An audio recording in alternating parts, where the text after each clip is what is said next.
Good morning.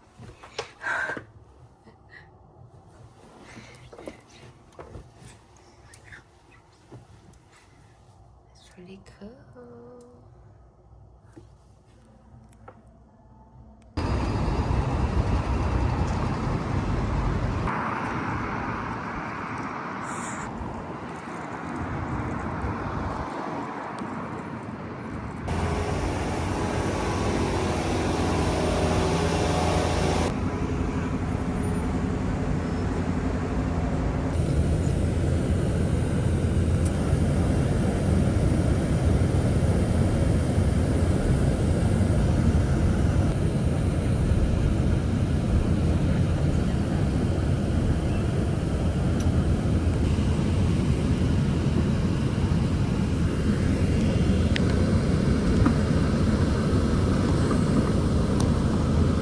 Good morning, everyone.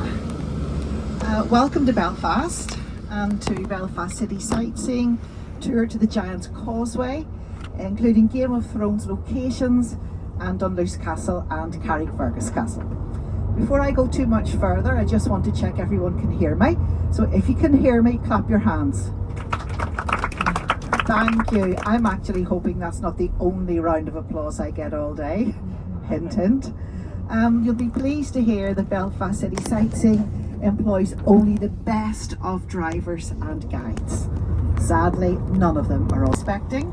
Can you please shout out, "I'm a tourist, get me out of here"? We'll get you off the coach and onto the right tour. No, all good.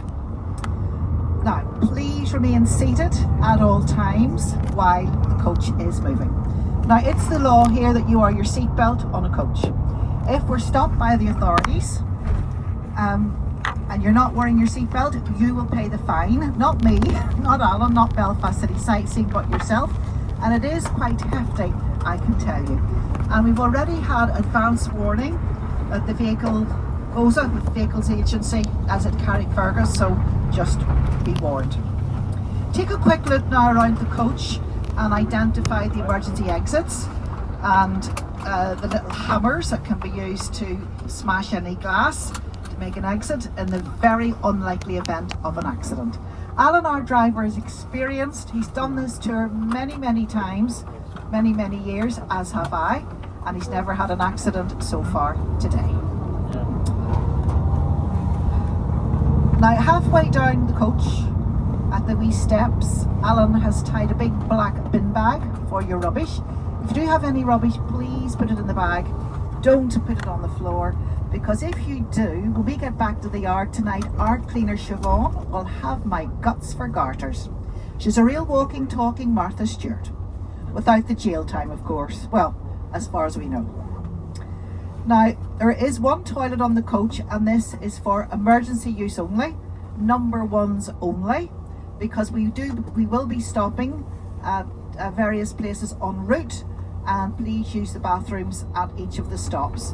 Our first stop's in about 30 minutes time. There's bathrooms there. Please use those, because the next stop with bathrooms is not for 2 hours after that. Now, if you've got a mobile phone, as a courtesy to myself and other passengers, please put your phone on silent and refrain from making phone calls whenever I'm making the commentary, doing the commentary. Same with any kids on board, press the mute button on the kids now. Now, there's no hot food allowed on the coach. You can bring on hot drinks, teas, coffees, hot chocolate, etc. You can bring on cold food. No hot food or no very pungent, smelly food. The reason being that where we're going today, the roads are very bumpy and narrow, and if anyone's prone to travel sickness, then the smell of the hot food could tip them over the edge. And apart from anything else, it makes myself and Alan very hungry. But we will be stopping for lunch at the Hedges Hotel. It's a buffet lunch, all you can eat, and it's very nice.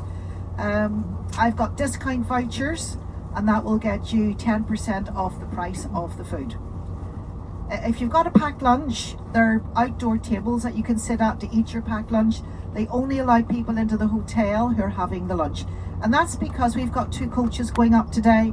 All the other companies will have 2 coaches, and so this place where we're stopping is all geared up for coach parties, and there would not be room if people who weren't having the lunch went in.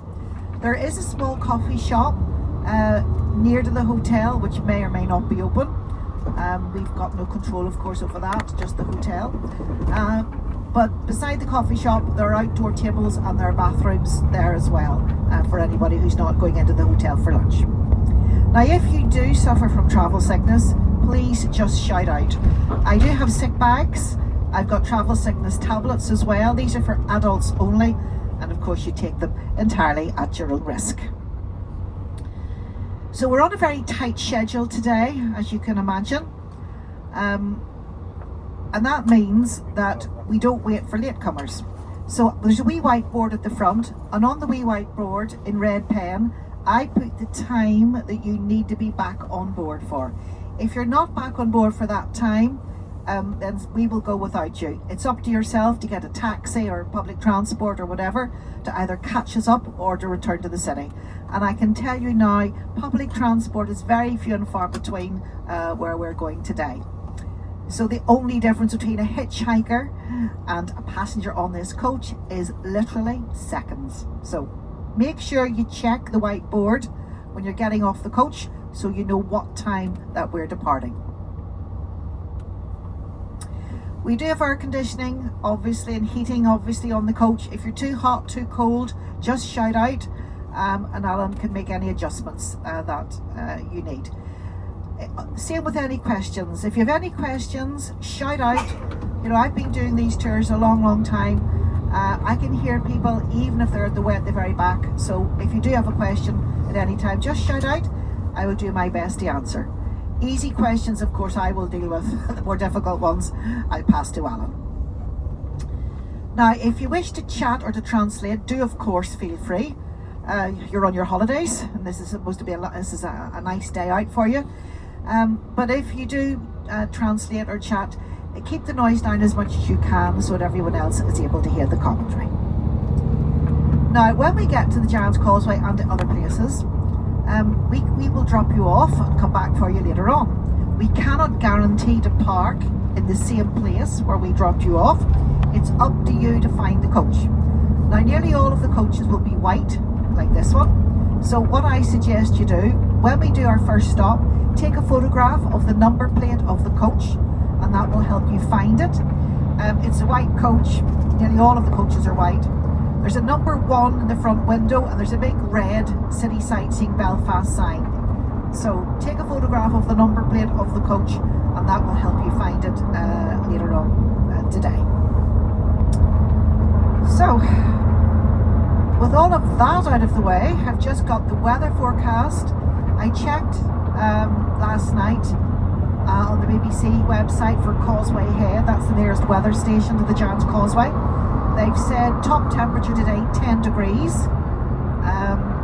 sunshine and showers. Now, if you come from a country where they still work at old money and you calculate in Fahrenheit, I think there are only 3 countries in the world that do it. But if you do, a good way to convert, double it and add 30. So it's 10 Celsius, double it is 20, add 30, that's 50. So 50 Fahrenheit today. So a very mild day today. And I'm hoping that the rain stays off. Belfast is known as the capital of the 2-day summer. 2 consecutive days without rain, generally speaking, means it's summer. 3 days is a heat wave, and by day 4, we're all down on our knees begging for the rain to return. I love the rain. So, I'm going to be talking most of the day. I'm going to be telling you about the history, the geography, what you can see, of course, a wee bit about the politics, not too much, because we do separate political tours for people who are interested, but I will give you a wee bit about it just to give you some background.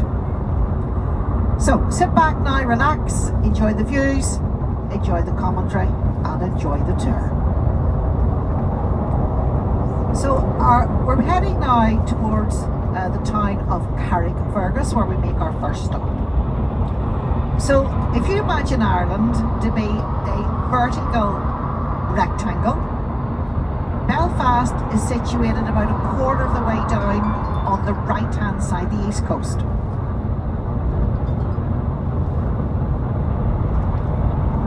The island of Ireland is divided up into 4 provinces: Ulster, Munster, Leinster and Connaught. The province of Ulster is in the northeast of the island of Ireland. We're going to be staying in the province of Ulster for the whole of our tour today. And the province of Ulster is made up of 9 counties. It's made up of the 6 counties that make up Northern Ireland, plus 3 counties from the Republic of Ireland. And the 6 counties that make up Northern Ireland: Antrim, Armagh, Down, Derry, Londonderry, Fermanagh and Tyrone. If you're wondering, by the way, why it's called Derry Londonderry, well, like New York, we love the city so much, we've named it twice. So those are the 6 counties that make up Northern Ireland. Add on 3 counties around the border: Donegal, Cavan and Monaghan, and you've got the ancient province of Ulster. Now, these provinces have no legal jurisdiction today, but they're still used in sporting circles, for example, Ulster Rugby, Ulster Gaelic Football. The county of Antrim is in the northeast of the province of Ulster, which is in the northeast of the island of Ireland. And we're going to be staying in the county of Antrim for the whole of our tour today. The county of Antrim is the most populated county. However, the area that we're going to today is the least populated. So that means today there's a very good chance you will see more sheep than people. And if we do see sort of half a dozen or more cars on the road, well, that's a traffic jam. By the way, we're aiming to get to the Giant's Causeway today at around about 3 o'clock. We come home via the motorway non-stop, so it's only an hour and a half to get home. But as you will see from the wee windy country roads that we're going on the coastal route, that's why it takes so long. Plus we do have a lot of stops as well on the way. So Carrickfergus, our first stop. Carrickfergus is the anglicisation of the Irish Carrickfergus, and Carrickfergus means rock of Fergus. And Fergus, the Fergus in question was a man called Fergus More in Irish, Fergus the Great in English. And Fergus More was the 131st High King of the ancient Gaelic kingdom of Dalriada. Now Dalriada is made up of northeast Antrim and southwest Scotland and the Western Isles. In years gone by, it was actually quicker to go by boat across the narrow straits to Scotland than it would have been to come by horse and cart down from the countryside towards Belfast. It's only 11 miles across the narrow straits to Scotland at its nearest point. It's called narrow straits, narrow because it's 11 miles, and a strait is just a body of water between 2 pieces of land. And because we're so close to Scotland, there's been emigration between the 2 regions for many, many years. So much so that many people here consider themselves to be Ulster Scots, sometimes called Scots-Irish in America. So to welcome you to the tour in Ulster Scots, I would say to you, Verfeia, which means welcome. However, other people here, the native Irish, the native Gaels, they do not consider themselves Ulster Scots. They naturally consider themselves Irish. So to welcome you to the tour in Irish, I would say to you, Céad Míle Fáilte, which translates literally as 100,000 welcomes.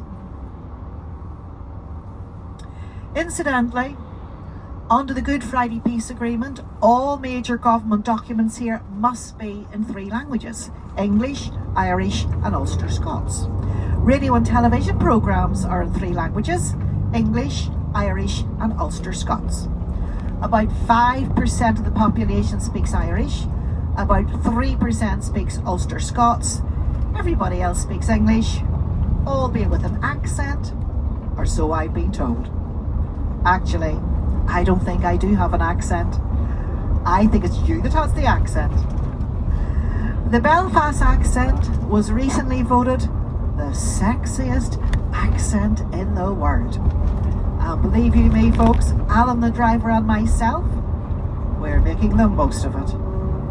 Jealousy's a terrible thing, is it not? Just think, folks, when you get back home, you'll be able to tell all of your family and friends you were taken to the Giant's Causeway by two of Belfast's sex symbols. How about that? So, to get back to Carrickfergus, Fergus Moore, he had his throne here in County Antrim. We're talking around about the year now 498. In the year 498, Fergus Moore decided to move his throne across the narrow straits to Scotland, and in doing so became the very first king of Scotland. But sadly, after a few years, in the year 501, he developed leprosy and decided to come back to County Antrim to bathe in the water of a fairy well. Because back in those days, and even today, people believe that if you bathe in the water of a fairy well, it will cure all illness. Now, there was no scientific reasoning behind this. It was purely superstition, but that's what people did. So Fergus Moore and the crew set off from Scotland to come back to County Antrim to bathe in the water of a fairy well. Sadly, the boat ran aground on a huge big volcanic rock in this part of the world. Fergus Moore and everyone on board was drowned. The local people, they called the big volcanic rock the Rock of Fergus, Carrickfergus. Carrick is rock. Now fast forward to more recent times, 1177. The Normans from France, from Normandy, had invaded England. They had become assimilated into the community, became known as Anglo-Normans. And around about the year 1168 or so, the Anglo-Normans decided to invade Ireland. They came across the Irish Sea and they worked their way up from Wexford, right at the bottom, up the west coast and the east coast, building castles and fortifications wherever they went. Whenever they reached this part of the world, their leader at the time, a man called John de Courcy, decided to build a castle on the big volcanic rock. And he decided for several reasons. Number one, it was very high up, so from a defence point of view, you could see your enemy coming. There was a natural harbour, which was crucial because all trading was done via shipping. But also there was a freshwater spring on the rock, so the residents of the castle would always have clear drinking water. So in 1177, John de Courcy decided to build Carrickfergus Castle. It was completed by a fellow Anglo-Norman in the early 1200s called Hugh de Lacy, and it's now the best preserved medieval castle on the island of Ireland. It's over 800 years old. It's also a castle that's been garrisoned for the longest period of time, because from 1177 to 1928 this was a military castle. But in 1928 it was handed over to the care of the state. It's now run by the government, the Department for Communities, and it's a tourist attraction. Now, we're going to be stopping here for 40 minutes. There's bathrooms, use the bathrooms. There's a coffee stall if you want your coffee or chocolate. They might do tray bakes as well. We're known here for our tray bakes. These are small sweet buns that don't require any baking in an oven. So if you want to get those, you can. Now, if you want to go into the castle, it's normally, I think it's £6 per person, but if you're on this coach tour, it's £4.50. Same with Dunluce Castle later on today. Now, of the two castles, this one is indoors and outdoors. Dunluce later on today is a ruin, so it's mostly outdoors. If you're going to the castle,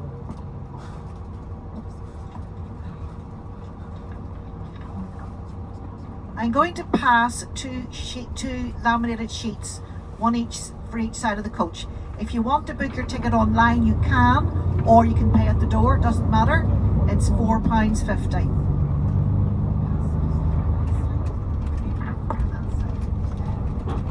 If you don't want to go to the castle, not a problem. You can just potter about for 40 minutes until we're ready to go. Outside the castle you'll see a statue of a man called William of Orange. Take a photograph of that because I'll be telling you more about that later on in the tour.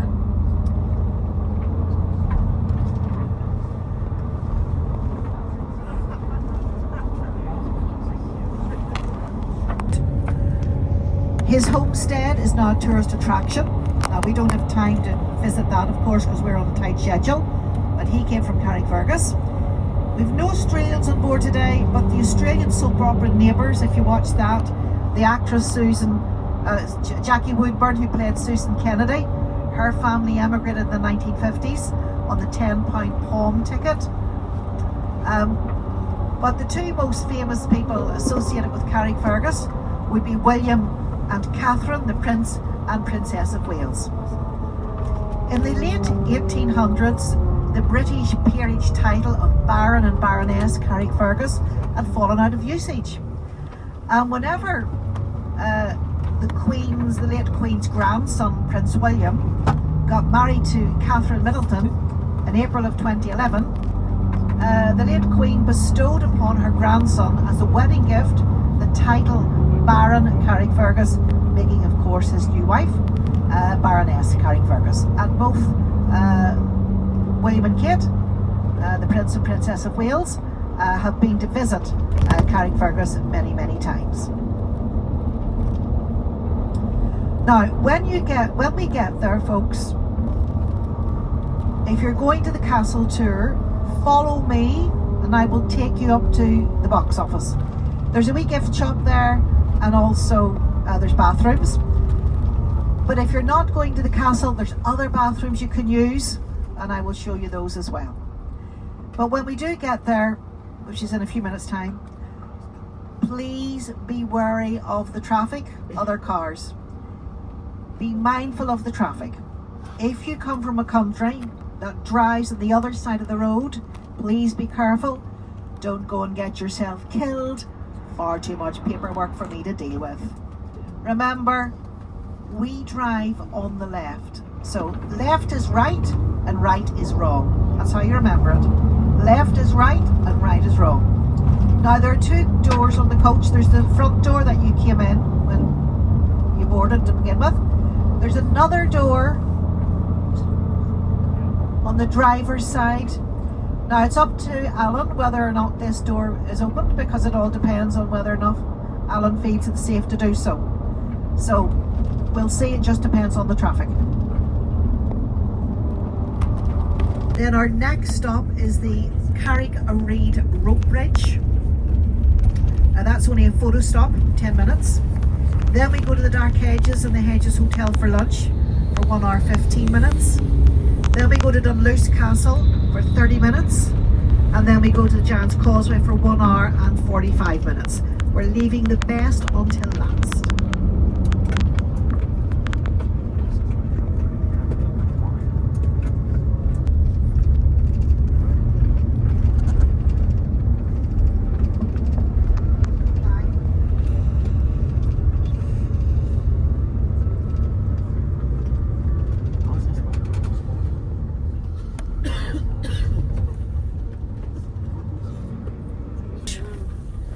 Look to the right, you see the wee silver and pink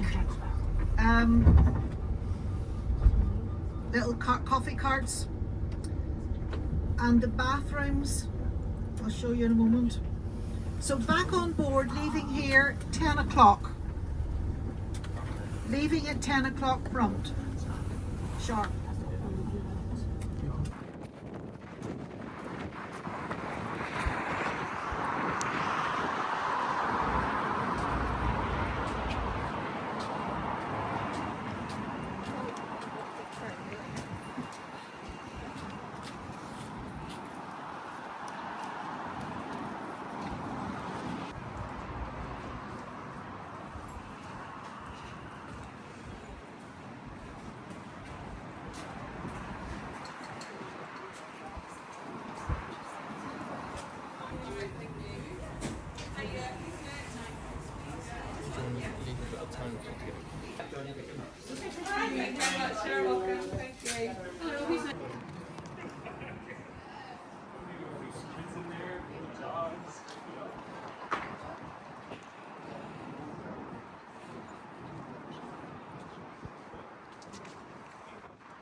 going up there. So cold.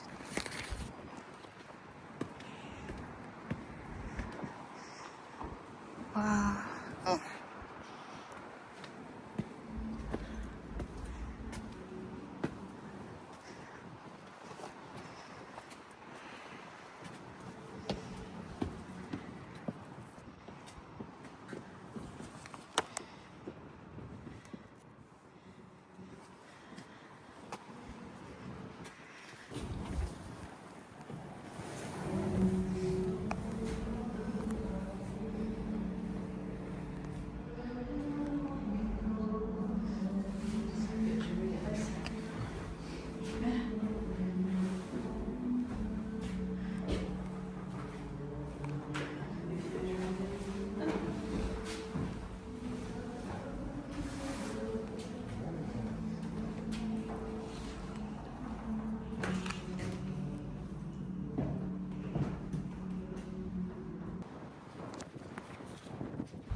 Oh, this is a tiny place.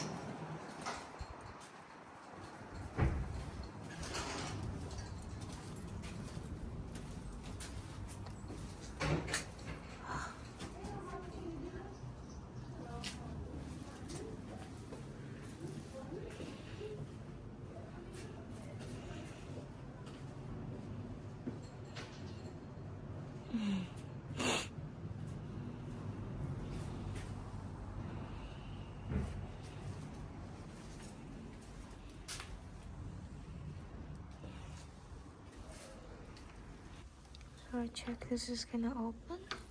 There's no touch sign, so I think it's okay to have a look. Oh, Holy Bible.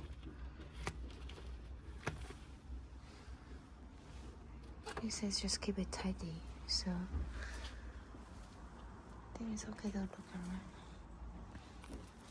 Alright.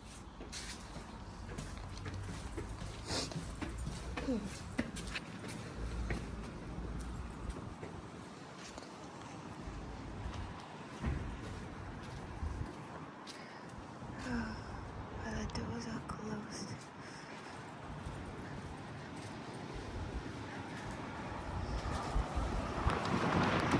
And it's my bus.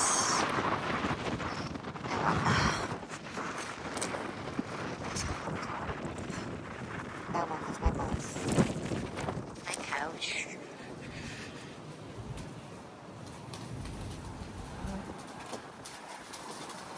This one.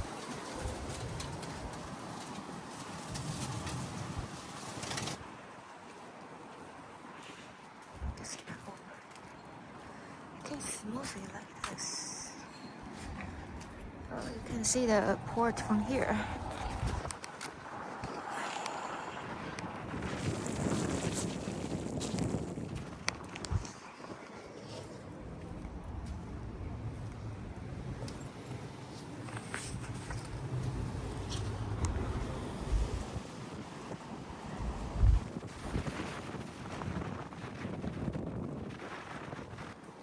That's all. This costs £4. Everything like this.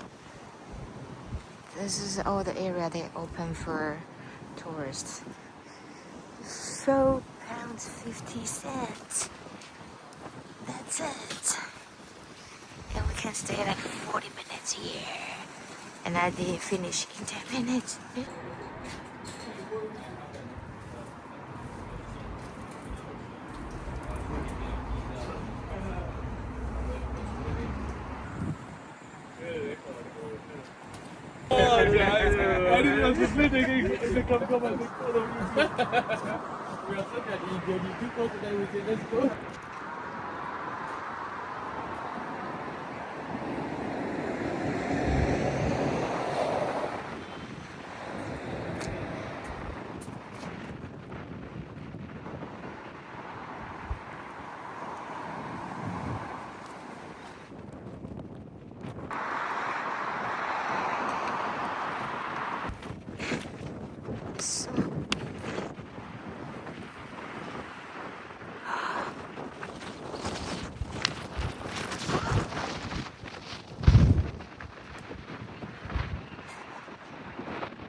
center. Freezing cold.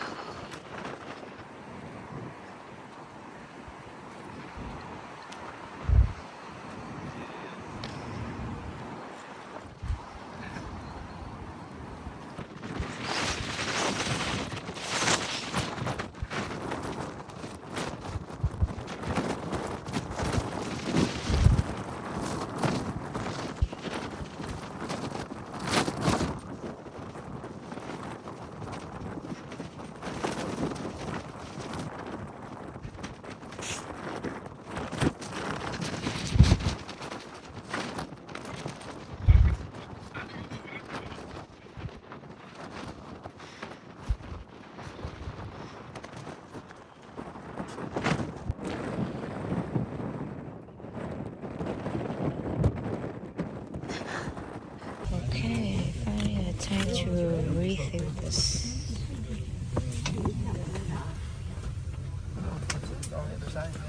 We should have left it out. We could have gone to the store and figured it out. We did not want to stay. Especially this picture.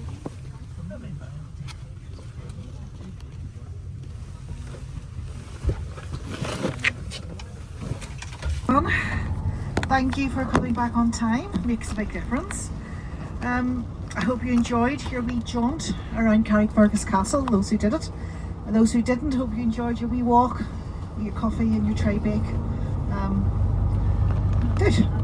So, I said I would tell you a wee bit about William of Orange, but before I do that, in a moment on the left hand side, you're going to see a reconditioned World War II tank. They're known as Churchill tanks, named after the British wartime Prime Minister Sir Winston Churchill.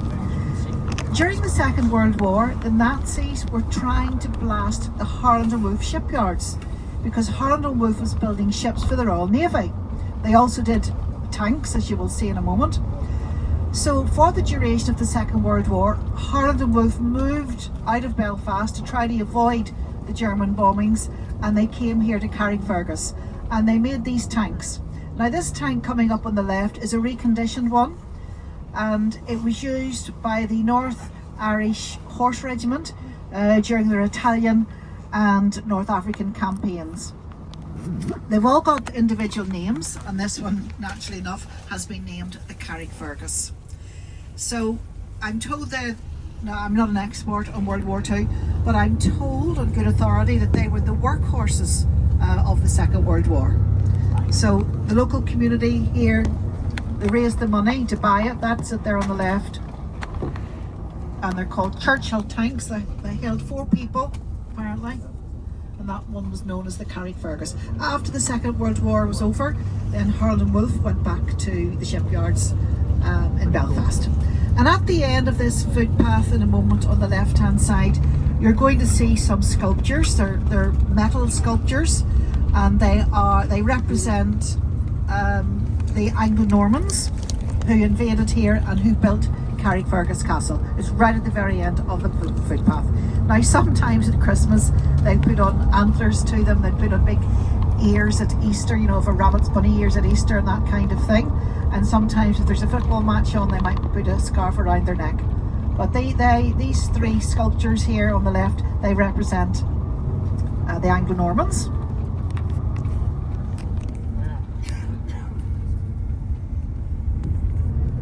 So, as you go around the countryside today, you're going to see all kinds of different flags, or flags as we like to call them.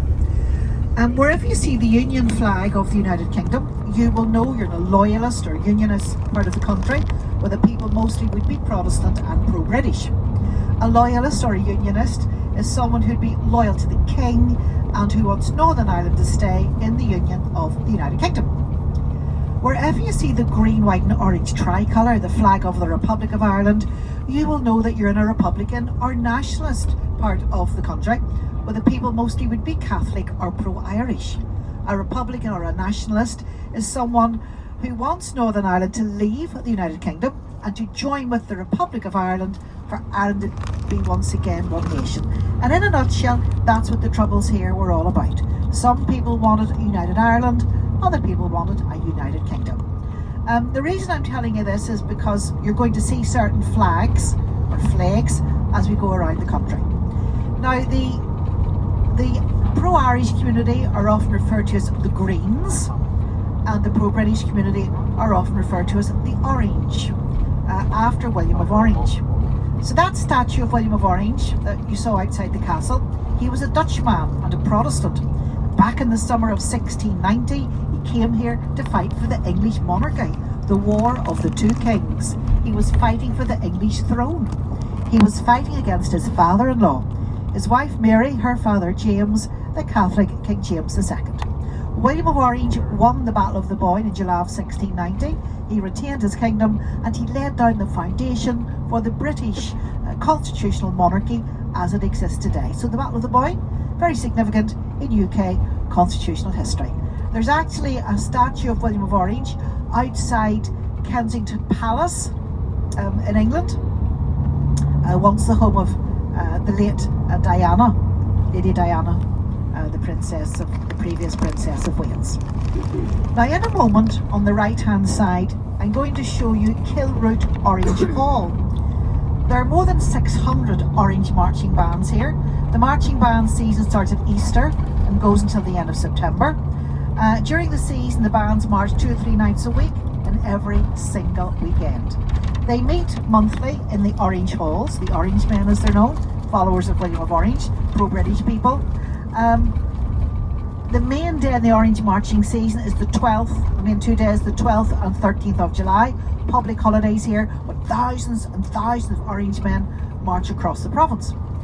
You'll see a big arch. They're called orange arches regardless of their colour. This one you're going to see is blue, and these orange arches are put up across the main roads for the Orange men to march under. So look to the right here where this Union flag is. This is the Kilroot, this is this area here, Kilroot Orange Hall, and that's the big orange arch which comes out then and goes across the main road.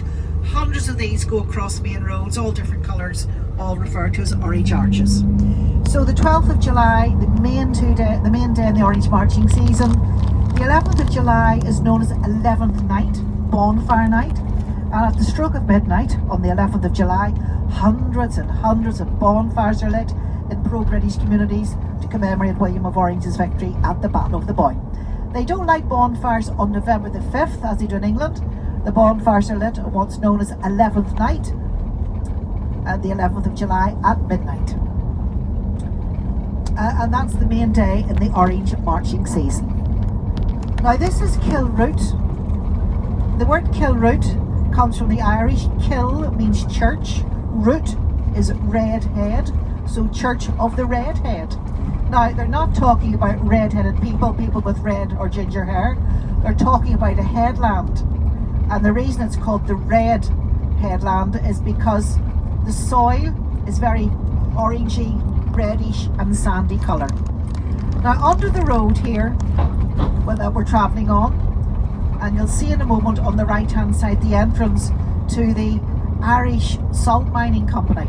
There are 30 miles of salt mines under this road, and if you look where this car in front's actually turning in, if you look to the right here, you'll see on the pillar it says Irish Salt Mining Company Limited right in there, and they've been mining salt since the 1960s.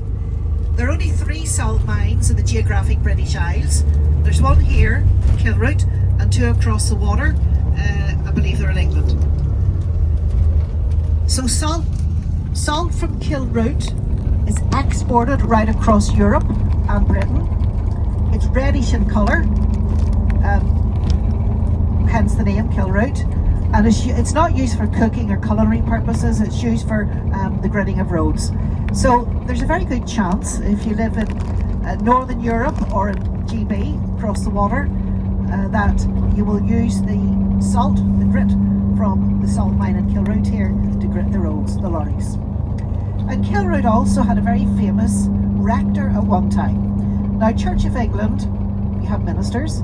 Church of Ireland, they're known as rectors. And this rector, whenever he moved here in the 1600s, he was entitled to have a house built, and he insisted that his house was totally circular, totally round in shape. it had to have no corners whatsoever, because this particular rector was very worried that the devil might hide in the corners. Now, this rector, as well as being a minister of the church, he was also a very famous writer. He wrote a book called Gulliver's Travels, which was published in 4 volumes in 1729, and his name was Jonathan Swift, the Reverend Jonathan Swift. Now, if anybody's interested in Irish literature or Jonathan Swift, in the Robinson Library in Armagh City, one of the original manuscripts that was written by Jonathan Swift is on display in the library, and with in pencil in the margins, alterations that have been made by hand by the Reverend Jonathan Swift. Now folks, if you look around you, you see it's very green here and very lush because of all the rain we get.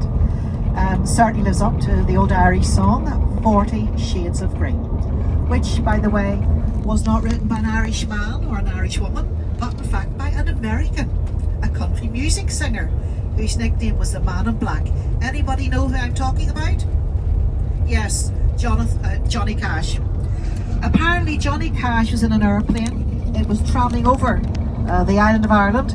He looked out of the window, he looked down, and he saw dozens and dozens of wee fields, all different colours of green, and that inspired him to write his song 40 Shades of Green.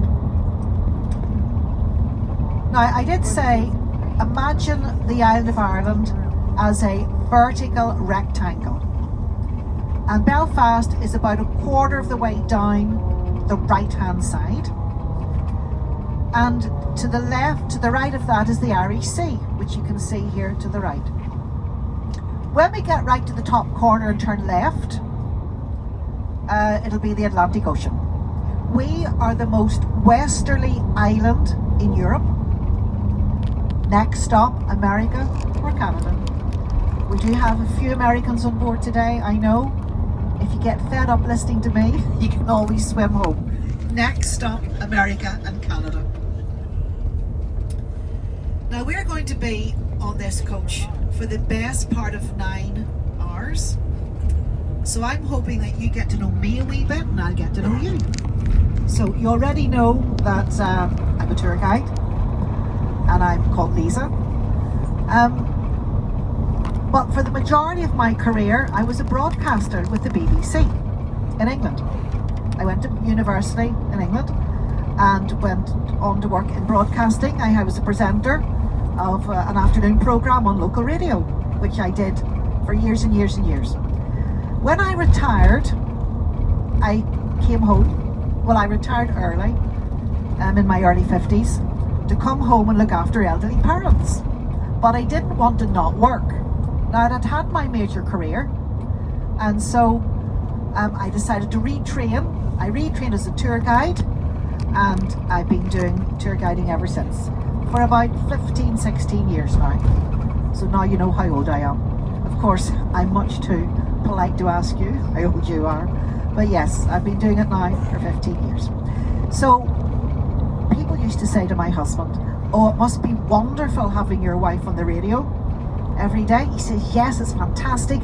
I can switch her off." Sadly, you don't have that option. I'm going to be talking from now until the end of today. However, on the way back, I'm going to do a Ronan Keating and say nothing at all, at least not over the microphone. I'm going to come around the coach individually and speak with everyone and answer any questions or give you any help that you might need. Now, I said at the start that this was Giant's Causeway, including Game of Thrones locations. Before COVID, we had 2 separate tours, and the Game of Thrones tour was led by a guide and a driver who had been extras in the programme. COVID came, we had no tours for 2 years. The whole place closed down, the airport was closed, hotels were closed, there were no tourists, and so when we reopened after COVID, we didn't have the same people wanting to do Game of Thrones. So what we do now is we include Game of Thrones locations on the Giant's Causeway tour because of course we're going past them anyway. Game of Thrones, made by an American company called HBO. I think it was part of the Warner Group. The most successful TV program ever. After they filmed the pilot here, they filmed all series over the course of 10 years. And the reason they chose Northern Ireland to film is because we have a very vibrant film and television industry. Lots of programs are made here. Derry Girls, Line of Duty, How to Get to Heaven from Belfast was a new one on Netflix. Lots of Hollywood movies, all filmed here. And so there was a good crew, an established crew, an experienced crew on hand. It's a very small country, only 6 counties, so it was easy to get from location to location. It's very unspoiled and not crowded. And the 2 men who were tasked with the job of turning George R.R. Martin's books into screenplays and actually knew each other because they'd studied together at Trinity College in Dublin. But crucially, the government here gave financial help in the form of tax relief and grants. So this is why it came down to it that they were choosing between Scotland and Northern Ireland, and they went in the end for Northern Ireland. There's something like 26 major locations here and dozens of smaller ones. They also filmed the 2 prequels, The Night of the Seven Kingdoms, The Hedge Knight, and House of the Dragon. So they used a lot of the same crew, and so it was very good for our film industry. Now if you're a big Game of Thrones fan, I can recommend visiting the Game of Thrones studio in Banbridge in County Down. You can book it in our office or book it online. The ticket price includes transport because there's no parking facilities at it for people to travel in on their own car. And you can spend a whole day there. I've been there many times and it's fabulous. You see all the costumes, the props, the storyboards, there's wonderful merchandising and food outlets as well, restaurant, cafe, and the staff on hand are wonderful. It's a very good tour. So if you're interested in Game of Thrones, that's what I would do. You can spend all day there if necessary. And the first thing that we're going to see from Game of Thrones is actually an old quarry. It's an old cement quarry, Macramorn quarry. They stopped mining for cement there, or quarrying for cement, in the 1980s. And when the location scout was out and about and he discovered this old quarry, he used this for the ice wall and also where they built Castle Black. Now when they were doing the filming, they put up wooden fences so that people couldn't do videos or photographs and take spoilers. But whenever they'd finished filming and the series had wrapped, they took down the wooden fences, they put up a wire fence. But that meant that coaches, minibuses, taxis and so on, they were all stopping so that people could see Castle Black and the other sets that were built there, as well as the ice wall. Well, this was causing a huge traffic jam, and it was very unsafe because this road, as you can see, only one lane each way, and so the authorities, they made them take it down. So if you look into the left here, we're going to go past the entrance. We'll go slowly past the entrance. Look in here. The only thing you can see is the big wall, which was once the ice wall.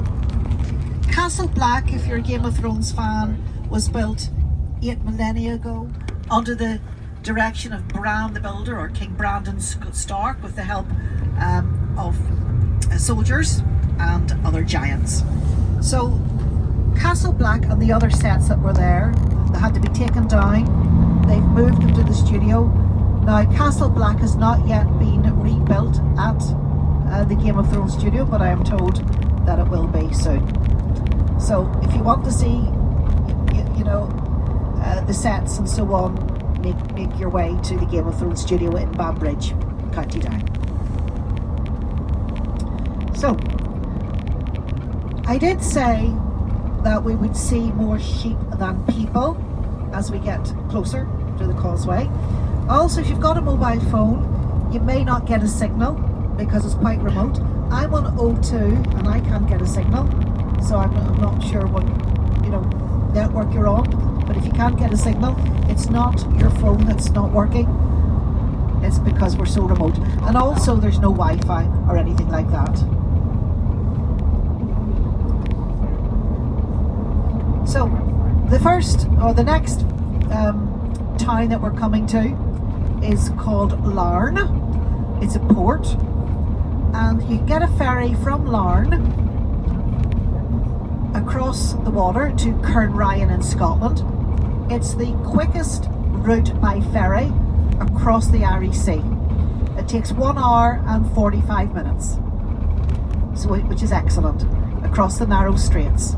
It's very, very popular, Larne to Cairnryan.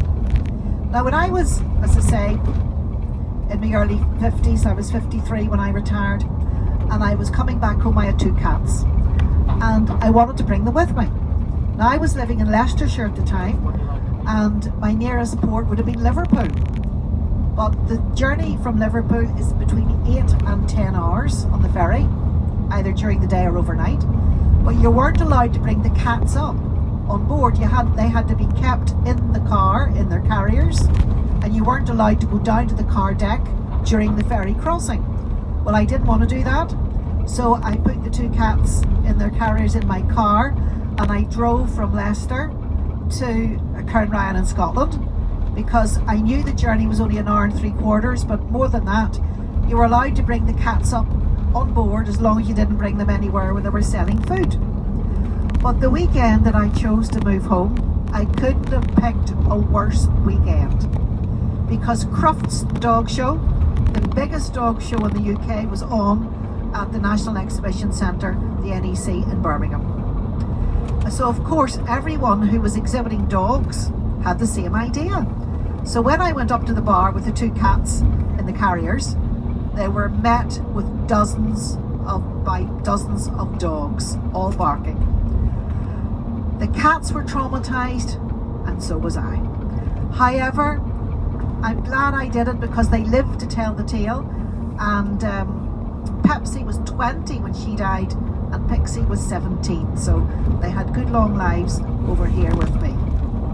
I have a new cat now called Lola, who's just about 18 months old, and she's absolutely mustard into everything. During the Second World War, after the Japanese bombed Pearl Harbor in December of 1941, and the United States entered the Second World War, many of the soldiers from America and also from Canada, they came across the North Atlantic, and they went into camps in the west of the province here in County Tyrone, County Fermanagh, familiarisation camps, so they could become acclimatised, not just to the weather of course, but to the way of life, etc. And then they would move across the province to Larne, and they went across by ferry to various American and Canadian air bases in mainland Britain. Something like 4.25 million service personnel passed through the port of Larne during the Second World War. Now, you might have noticed travelling, this is a wee village called Glynn. They had Union flags up, and the curbstones were painted red, white and blue, and that tells you that Glynn is a pro-British village, where the people mostly would be Protestant. So we'll be going through other villages where they have the Irish tricolour or tricolour flying, and that will tell you that you're in a pro-Irish village.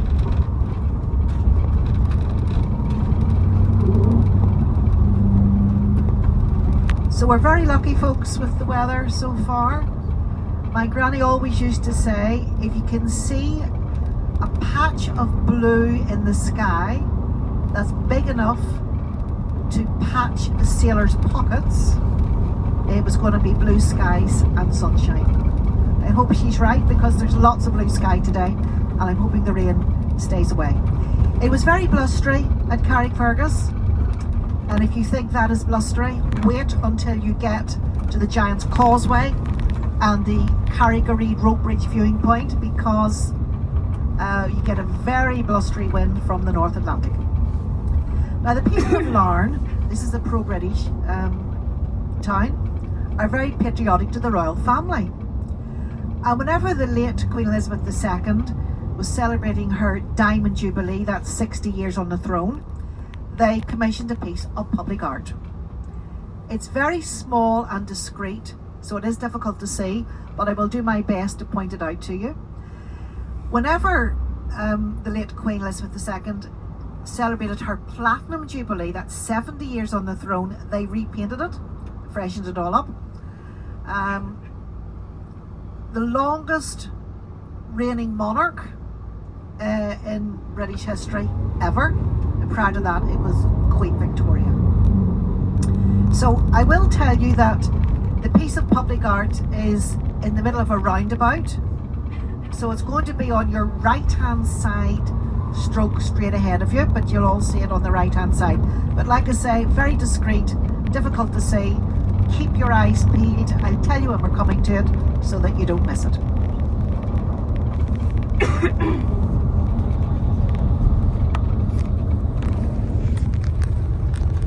So my granny always used to say she loved summer in Belfast. It was her favourite day of the year. I think from memory it was a Tuesday last year, and it was so warm I was able to take off one of my coats. I've 3 coats with me today.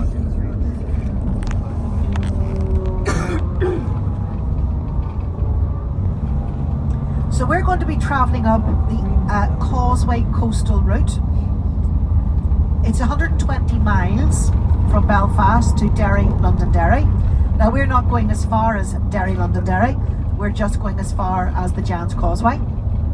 It used to be called the Old Irish Highway, but the Old Irish Highway didn't imply that you were going to the Giant's Causeway or that you were travelling along the coast, and so they changed the name from the Old Irish Highway to the Causeway coastal route. It's one of the most beautiful drives in all of the world, and I've done lots of drives around the world. I did the Big Sur in America on the west coast, which was fabulous. But until the Old Irish Highway was built, it was actually quicker to go by boat across the narrow straits to Scotland than would have been to come from, North Antrim down towards Belfast. It took 10 years to build the Causeway coastal route. They started building in 1832, completed in 1842. The road cannot be widened because on the right hand side you've got the Irish Sea, and on the left hand side the Antrim Plateau, the mountains that run from the tip of County Antrim right down to Belfast and beyond. Okay, we're coming up to the roundabout. Have a look for this piece of public art that was put up to mark the Queen's Diamond and then Platinum Jubilee.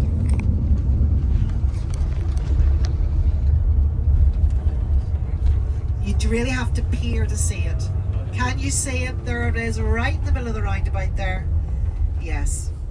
Somebody actually thought it was an advert for Burger King, because if you go into Burger King, the children, they get a cardboard crown. Somebody else thought it was the golden arches for McDonald's. No, it's the Queen's Platinum Jubilee. Now, platinum is silver. They painted it gold. Please don't ask. All I will say, you are in Ireland.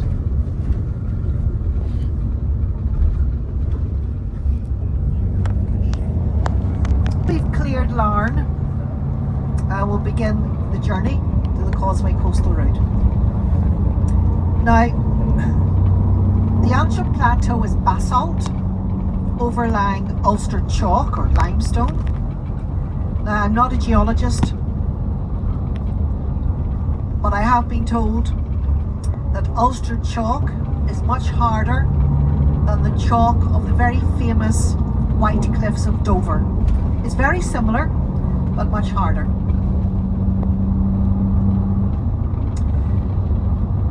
And because the houses and so on are built so close to the plateau, you get a lot of rock falls. And if there's a rock fall, then the road is closed. So we have come here many times, there's been a rock fall, we have to turn back and go up the motorway. So let's, fingers crossed, there's no rock falls today. The councils, they put up netting to try to stop the rock fall, but it was closed for 6 weeks. Now, when they were building this coastal route, this is it now, they had to blast their way through the plateau, big tunnels and so on. And we're going to be going through a tunnel in a moment called the Black Arch. It gets its name because, of course, basalt is black in colour. It's very, very narrow. And this is where Alan, the driver, needs your help. This tunnel is 3.8 metres high. This coach is 3.7 metres high. You've got 0.1 of a metre to play with. Not only that, the tunnel goes into a blind bend. So Alan has no idea what's coming around the bend. This is where I close my eyes. So does he. Now, he needs your help. Alan's got to drive dead centre in the middle of the road. Otherwise, we're toast. The roof and the sides of the coach will be scraped along the roof and the sides of the tunnel. So what Alan needs you to do is shuffle into the middle of the coach to distribute the weight more evenly. Close your eyes, cross your fingers, cross your toes, say your prayers, and hope for the best. So this is the Antrim coastal route now. On the left, the Antrim Plateau. It gets higher and longer, obviously. On the right, the REC. So you can see why this road can't be widened. And you can see why it takes so long to get to the Giant's Causeway. So they've got a lot of signs up here for rock falls, but they have been working on this with the netting, so I think we'll be all right. And once we get through the Black Arch, we're into a village called Drains Bay. And if you want to take your loved one away for the weekend, bring them here. If you don't want to spend money on them, bring them here. There's no shops, no pubs, no hotels, nothing to spend your money on. So ladies, your money will stay in your purse. Oh yes, we get a lot of dolphins here on the right. Yeah, we get a lot of dolphin pods here. I'm so busy looking at the tunnel. So is Alan. Oh yes. Oh, lovely. Yeah.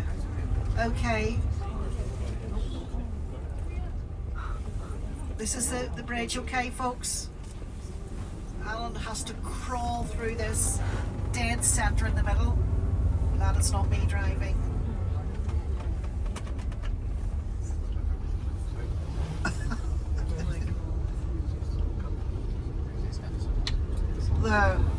Well done. Round of applause for Ireland. For Alan. Thank you. So, yes, they're still there, the dolphins. And if you look to the right, can you see what looks like two submarines across there?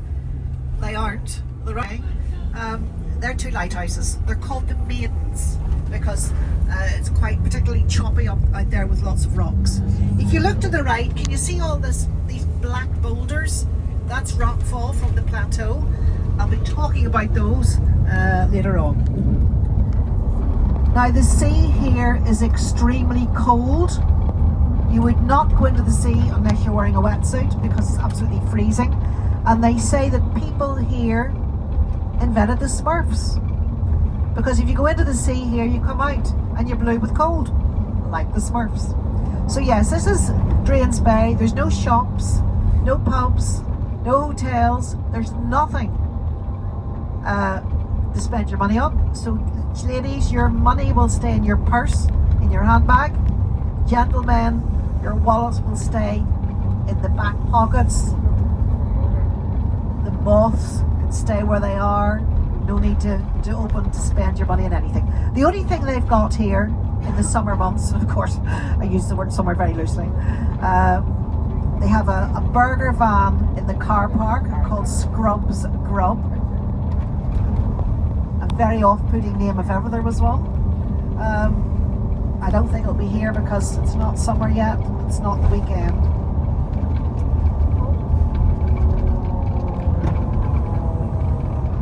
So what I'm trying to do today is give you an overview of what you could do and see if you come back here another time on your own steam and hire a car. Because you could take a whole week to get to the Causeway, and you could stop off at all of these villages, all of the towns. In Larne, you could go to the museums, of course. Same in Carrickfergus, you could visit all of the attractions in the towns. And there's a lovely big park coming up here on the left hand side called Carnfunnock. And in here they have a whole big display of sundials, which is fabulous. Lovely walks, you know, visitor centre, etc, etc. So you could stop off here as well and go on some of the nature walks. They're actually refurbishing it as we speak. And this was once part of the Lord and Lady Dixon's big estate.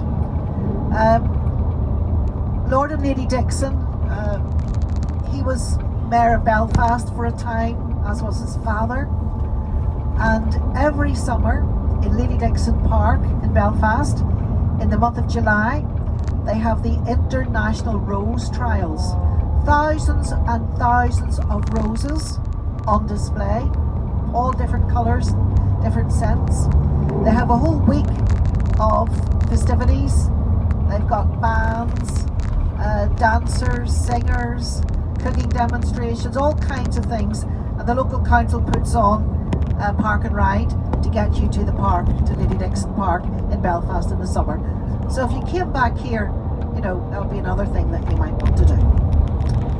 So the next place that we're going to is called Ballygally. Now there's lots of places here that have the prefix Bally. Ballycastle, Ballyhome, Ballymena, Ballinderry. We're going to be going through Ballygally.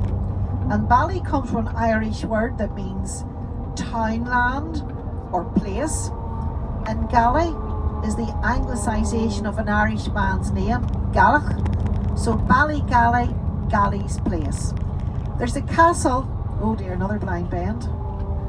We literally have no idea what's coming on these things.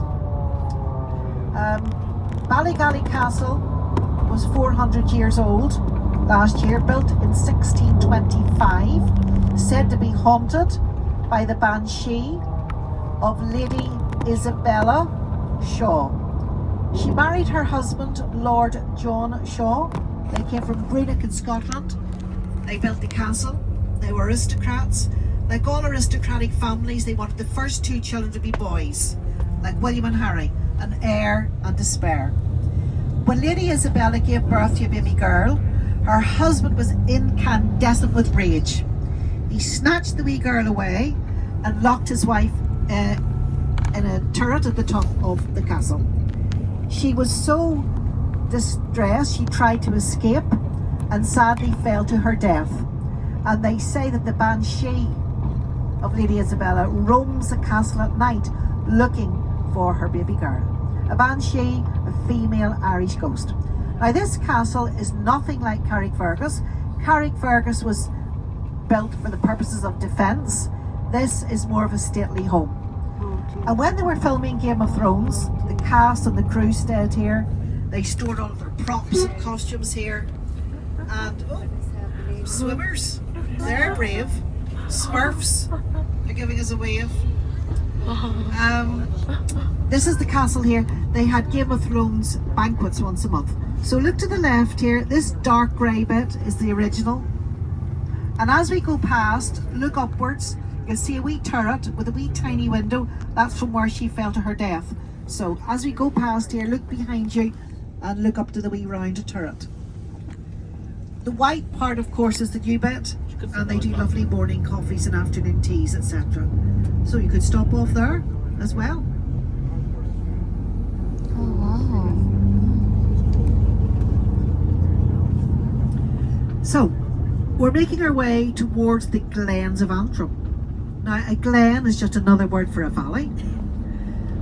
Unlike a ravine, which has a narrow base and steep vertical sides, a glen has a big broad base and gently sloping concave sides. There are 9 glens. We're not going through all 9 of them, but we're going through most of them. They've all got their own names, their own characteristics.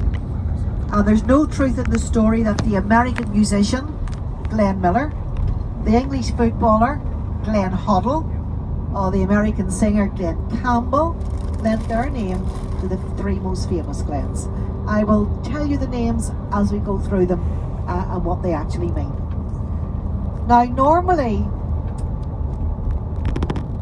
we should be able to see the Ayrshire coast of Scotland across the REC here, across the narrow straits, and when it comes into view, if it comes into view, I will let you know. You can probably see mountains and hills as far into the distance as you can. That's where we're heading.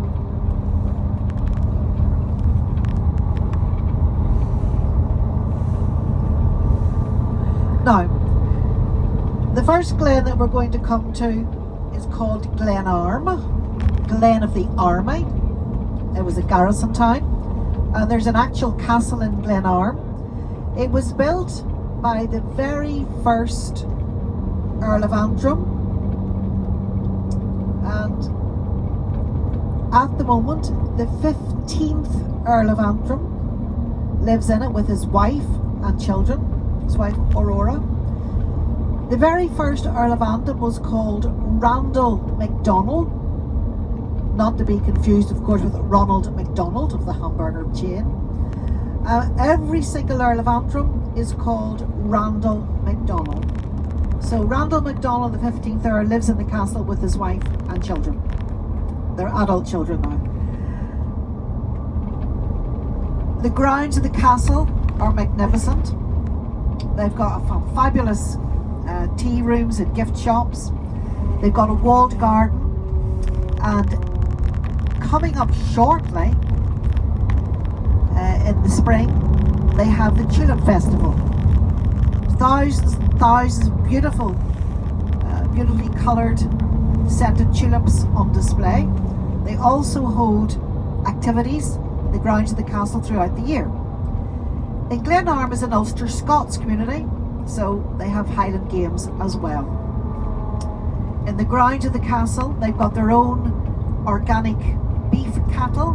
They're called the Shorthorns. They have quite short legs, useful for the very inhospitable terrain that we have around the Antrim Plateau. And they also fish. Oh, I can see a rainbow. Yeah, slightly to the right here. Pot of gold in the end of it with a wee leprechaun, if you're lucky. Yes, I can see Scotland. If you look to the right ahead of you, you can just about make it out. I can just see the outline. So they fish for their own wild Atlantic salmon, organic salmon. And every Friday, 2 packages leave Glenarm Castle for GB. One goes to Harrods, very expensive upmarket shop in London, and the other goes to King Charles and Queen Camilla. Now, if you know anything at all about King Charles, you will know he's very keen on organic farming, and so in these 2 parcels they get the beef from the organic beef herd and wild Atlantic organic salmon. Now, you've all heard of fake news. I'm going to show you a fake house. It's going to be on your left hand side on the top of a hill. It looks like a house, It's got a wee rick at the back. A rick is a shed for the turf, for your fire. It's got 2 chimneys. It has what looks like windows, but they're not. They're just painted on. Because this isn't a house at all, but a radar station belonging to the RAF, the Royal Air Force. They still own it, but it's not in use at the moment. But during the Second World War, the Republic of Ireland was neutral. Northern Ireland wasn't. It's part of the UK, part of the Allied forces. So the Nazis had the idea that a good way to attack Britain was to navigate the U-boats along the bottom coast of the Republic of Ireland and up the side on the west, because Republic of Ireland was neutral, nobody would be looking for them. When they reached the north coast, Derry, Londonderry, you're in Northern Ireland of course, lots of radar stations. This is it coming up on the left here, this grey house with the 2 red chimneys. They wanted to disguise the radar stations so that the Nazis didn't realise. But underneath this house here, there's 2 big operational rooms underground where they keep their equipment. That's it on the left. You can see the windows are painted on. The RAF, they still own it, they still, maintain the gland. But I mean, if there was another world war and they did need to, obviously the equipment would be of no use, it would be too old. So it looks as there's a wee spot of rain here I can see, but 5 minutes later it'll be away. So there's the sheep. Now you might notice that the sheep have different coloured markings on their backs: yellow, red, green, orange, blue, etc. The sheep with the orange markings on their backs, well, they'd be pro-British Protestant sheep producing orange wool. The sheep with the green markings, they'd be pro-Irish Catholic sheep producing green wool. The sheep with the black faces, they're wearing balaclavas, they're paramilitary sheep. I am of course joking. No, the sheep tend to wander obviously, and it's the farmers then can recognise their own sheep and get them back. The only things you'll see would be sheep and goats and the shorthorn cattle. Another sort of breed of cattle they have, it's called the Scottish blackface. It has a black face as well. It has short legs, very good for inhospitable terrain.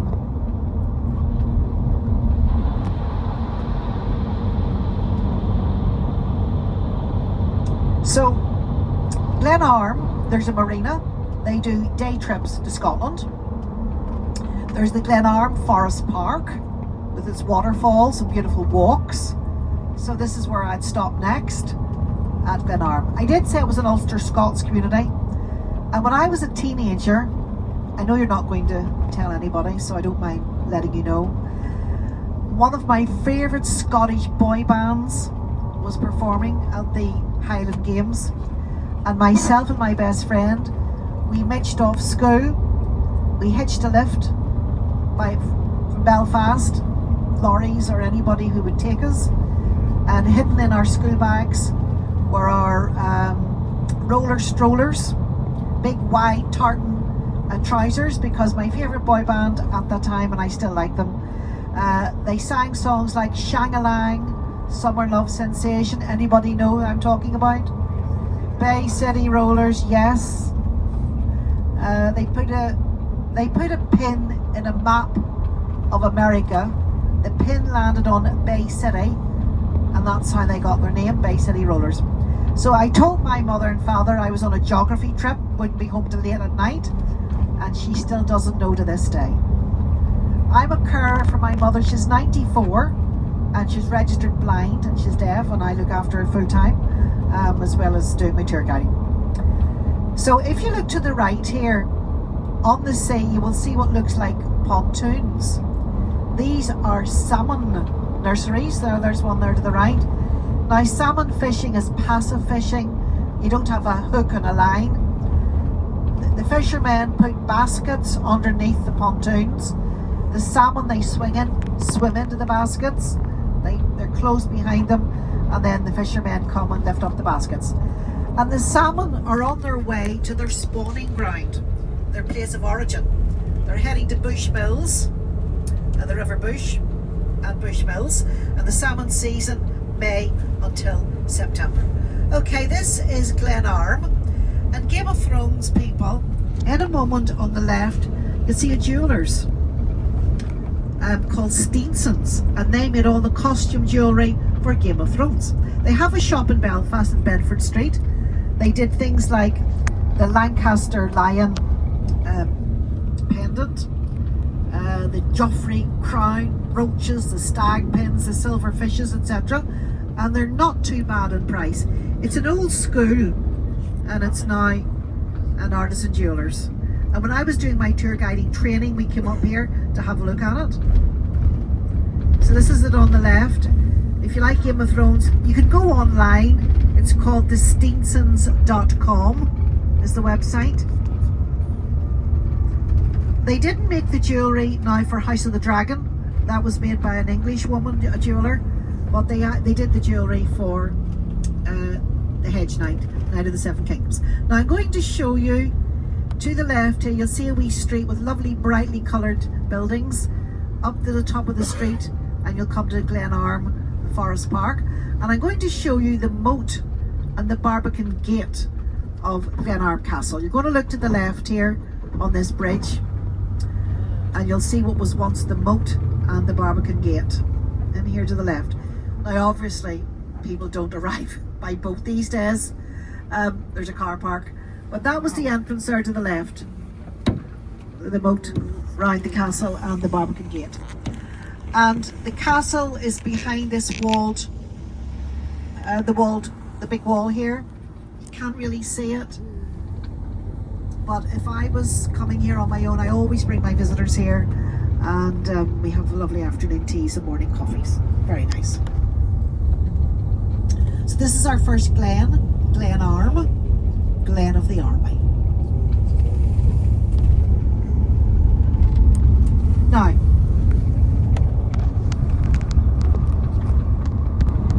the next village that we come to is called Carnlough, and that's situated at the foot of Glen Cloy.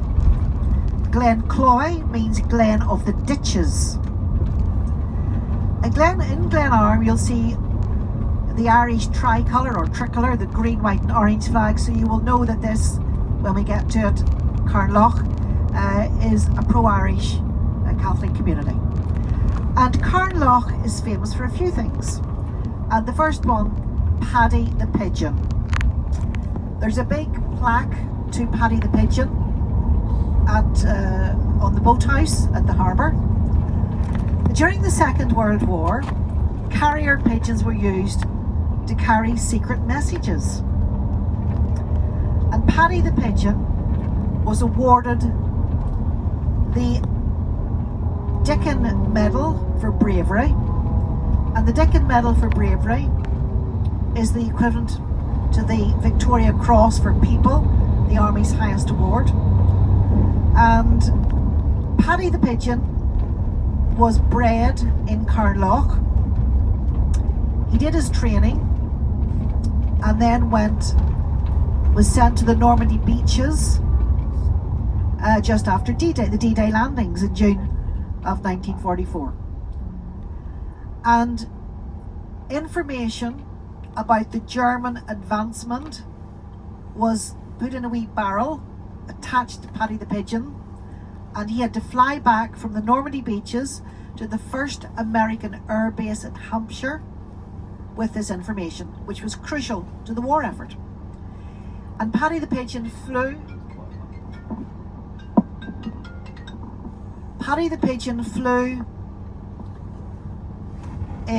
did the journey in 4 hours 50 minutes. 4 hours and 50 minutes, the fastest crossing ever for a carrier pigeon.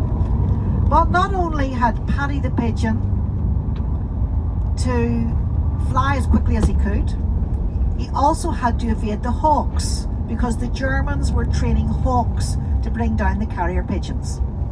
He did it and was awarded the Dickon Medal for bravery.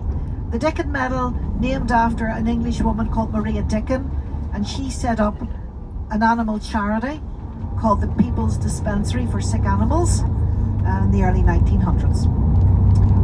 The second thing that Carlock is famous for, Game of Thrones people, they filmed a scene where Arya Stark had just been stabbed by the waif and she was pictured crawling up the steps of the harbour.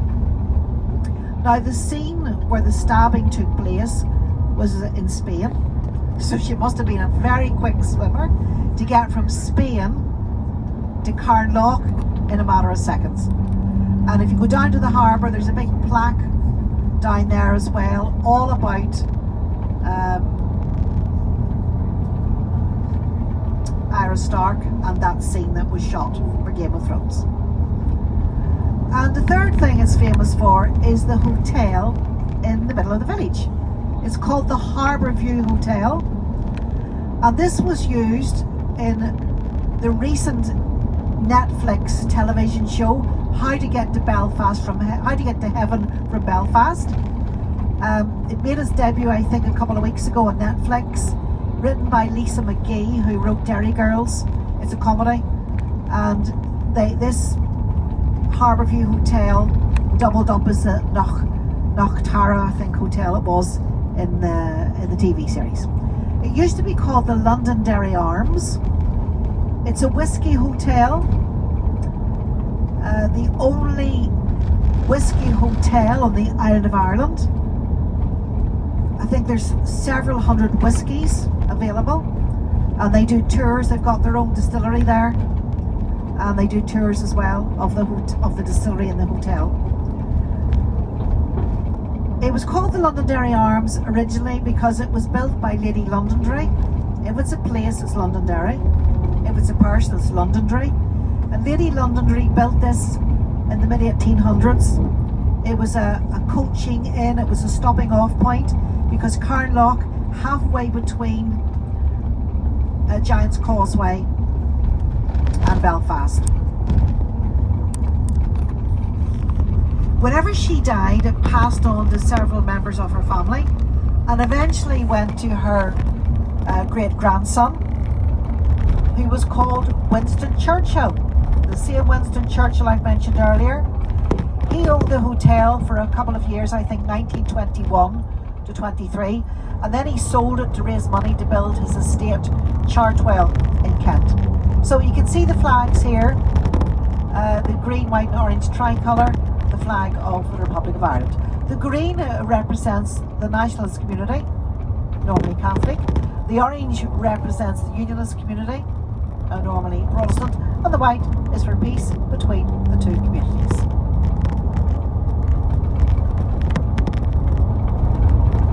So Carlock, situated at the foot of Glen Cloy, Glen of the Ditches. So this is where I'll be stopping off next. Funeral here to the left. So as a matter of interest, if someone dies here, the funeral has to be held within 3 days. So if you die on a Monday, you're buried by Thursday. It's connected with the fact that Jesus Christ rose from the dead in 3 days. Okay, so the hotel is coming up here on the left. Now it says Harbour View, but you can actually see the harbour from it, which is a bit of misnomer. But it's very, very beautiful inside. So I'll be stopping off there. It's like a boutique hotel, all individually decorated rooms on the left. And they have the distillery at the back. So we'll go underneath this bridge here, and on the right you'll see the harbour where they filmed the Game of Thrones scene, and they do day trips to Scotland from here as well. And if you look to the right on this boathouse, you'll see a plaque, and that's Paddy the Pigeon. Apparently after he did the journey. He was retired from active service and he lived until he was 11. I don't know too much about pigeons, so I don't know if that's a good old age or not, but that's what he did. He lived until he was 11.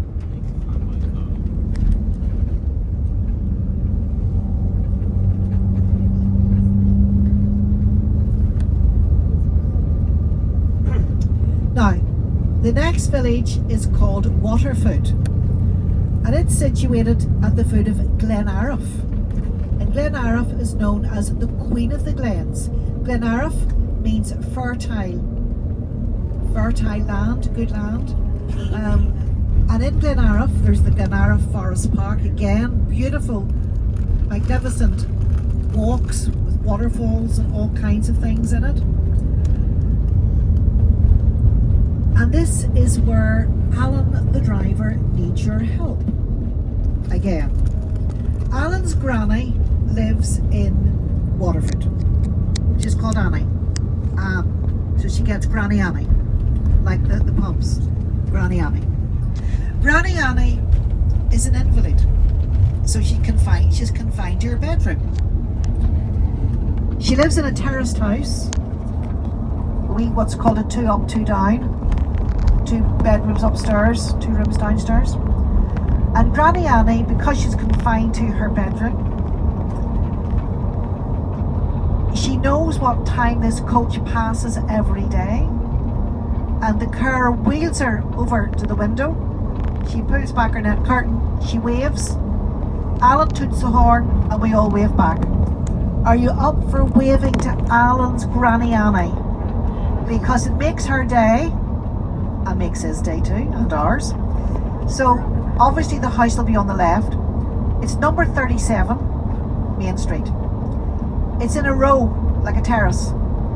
It has a blue front door and blue windows, well, you know, window frames. And of the 2 rooms upstairs, she's on the right hand room, but you can't miss it, because Alan will go slowly to make sure that we can all wave and make her day. And then she goes back to bed.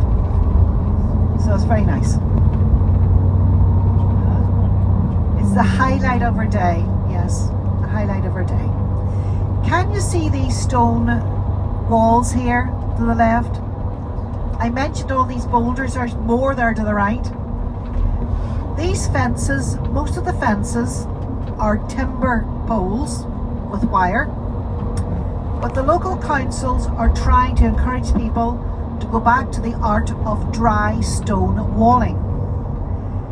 And if you agree to replace your timber and wire fence with a dry stone wall, you'll get a grant from the council to go to learn how to do it. There's lots of stones, of course, the rock fall from the stone wall. They enclose the wire wall and they just keep it there. Other people, they take the poles and the wire fence down and build a new one. What they normally build, they build 2 parallel walls alongside each other. So the wall has 2 sides. The middle, they put more stones. That's called the hardening, the heart of the wall. They fill up the middle of the wall with stones, and then they cap it with the capstones on the top. And the hardening and the capstones are to stop frost getting into the cracks between the stones.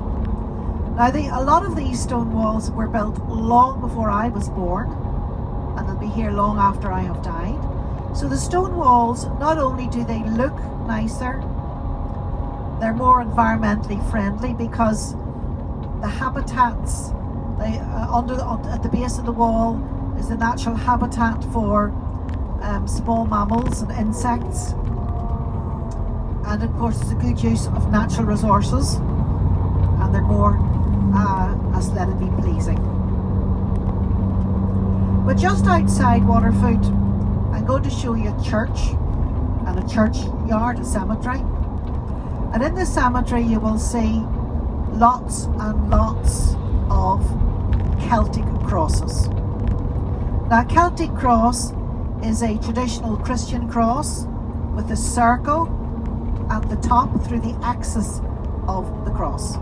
The circle is called a nimbus, and it represents everlasting life because there's no beginning and no ending to a circle. And Celtic crosses were said to have been introduced to Ireland by St. Patrick. Now, I'll tell you more about St. Patrick later on in the tour, but for the moment, I'll tell you that until St. Patrick came here, Ireland was a pagan country. The pagans worshipped the sun gods. St. Patrick was sent here to convert the pagans to Christianity. And he thought that because the pagans worship the sun, and the sun is round in shape, it's circular, if he added a circle to the top of the Christian cross, it might encourage the pagans to convert to Christianity. So that's the origin of the Celtic cross. They're also called Irish high crosses. Now, in the late 1800s, there was a huge movement here for Irish independence from Britain. Because back in the 1800s, Ireland was one country, there was no partition, there was no Northern Ireland and the Republic of Ireland, there was just Ireland. And the whole of Ireland was part of the United Kingdom of Great Britain and Ireland. But in the late 1800s, there was a big push here for independence from Britain, and the Celtic cross became a symbol of Irish national identity. So you can still see these Celtic crosses, and people will still use them today for new burials. And the largest Celtic cross in Ireland is in Belfast, on the wall of St. Anne's Church of Ireland Cathedral. If you've done the hop on, hop off bus tour around the city, you might have seen it. Well, you will have seen it on the hop on, hop off bus tour. You can get all kinds of jewellery these days with Celtic crosses, you know, earrings, rings, necklaces, bracelets, etc.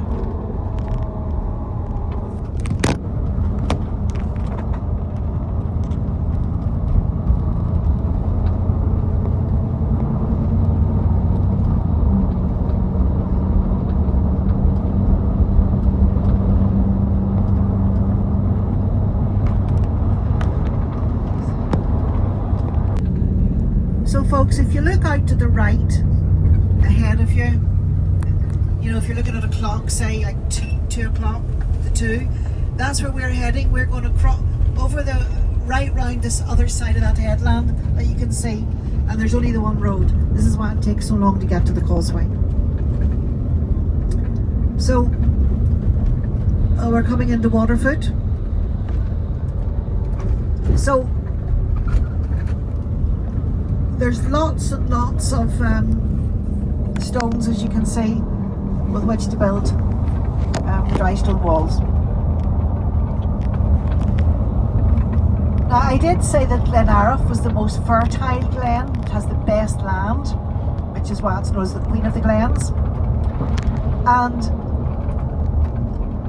the farmers use a method of farming called ladder farming, like a ladder that you'd climb, because when you see the fields, as you'll see in a moment, they have vertical hedges running down and horizontal hedges running across, and that look like ladders. And this is to stop the rain, hopefully, as it runs down the hill, from making the fields at the very bottom of the hillside soaking wet. Now, there's more to the right on the sea there. That's more salmon fisheries, nurseries.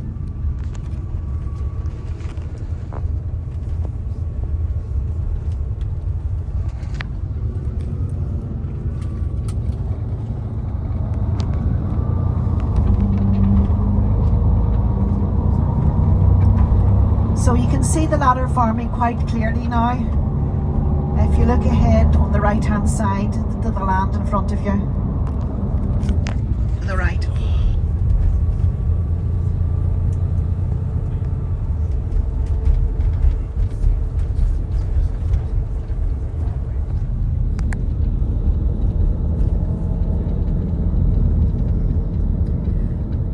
also, as we get closer to the Causeway, you'll see lots and lots of gorse.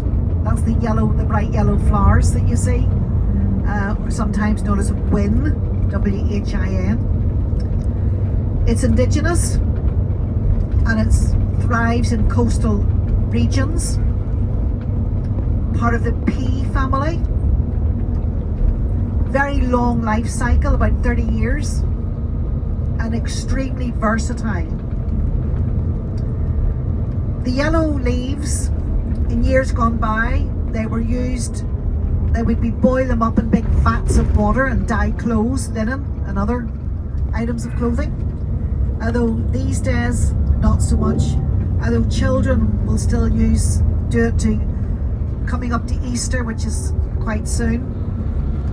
They dye their Easter eggs. They put the eggs in the saucepans full of boiling water and yellow leaves from the gorse to dye the Easter eggs. And they can be eaten, the leaves can be eaten in salads. You can make gorse jelly, gorse ice cream, gorse tea. And the branches are very spiky. And in years gone by, chimney sweeps would use the branches to make brushes to sweep their chimneys, or also to make brooms just for the kitchen floor. And farmers will plant hedges of gorse because of the prickly nature of the branches. They've kept the livestock in and kept predators out. And they say that if cows eat the yellow leaves, the milk will become sweeter. Okay, this is the graveyard coming up on the left. And look at the Celtic crosses. You can see it's a regular cross with a circle, a nimbus at the top. There's a whole graveyard of them there. And if you look ahead on the left here, you can see the ladder farms, fields, looking like ladders, with the horizontal and vertical hedges. So that's Glenariff to the left. There's lots of gorse there. It flowers from January to June. If you go out early in the morning and walk past, there's a lovely smell of almonds, vanilla, and gorse ice cream's delicious.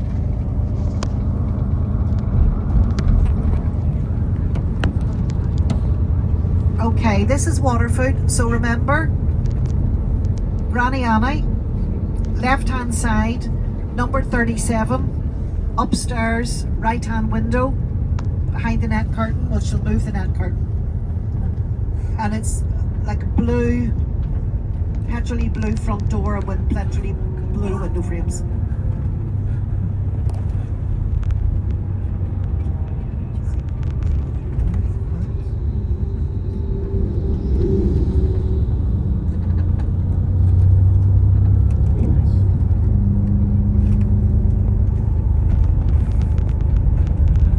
As we go out of Waterfoot, you're going to see 3 caves on the left hand side.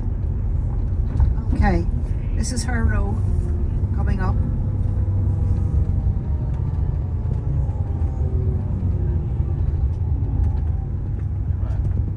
Okay, not that one. This one here, there she is at the window.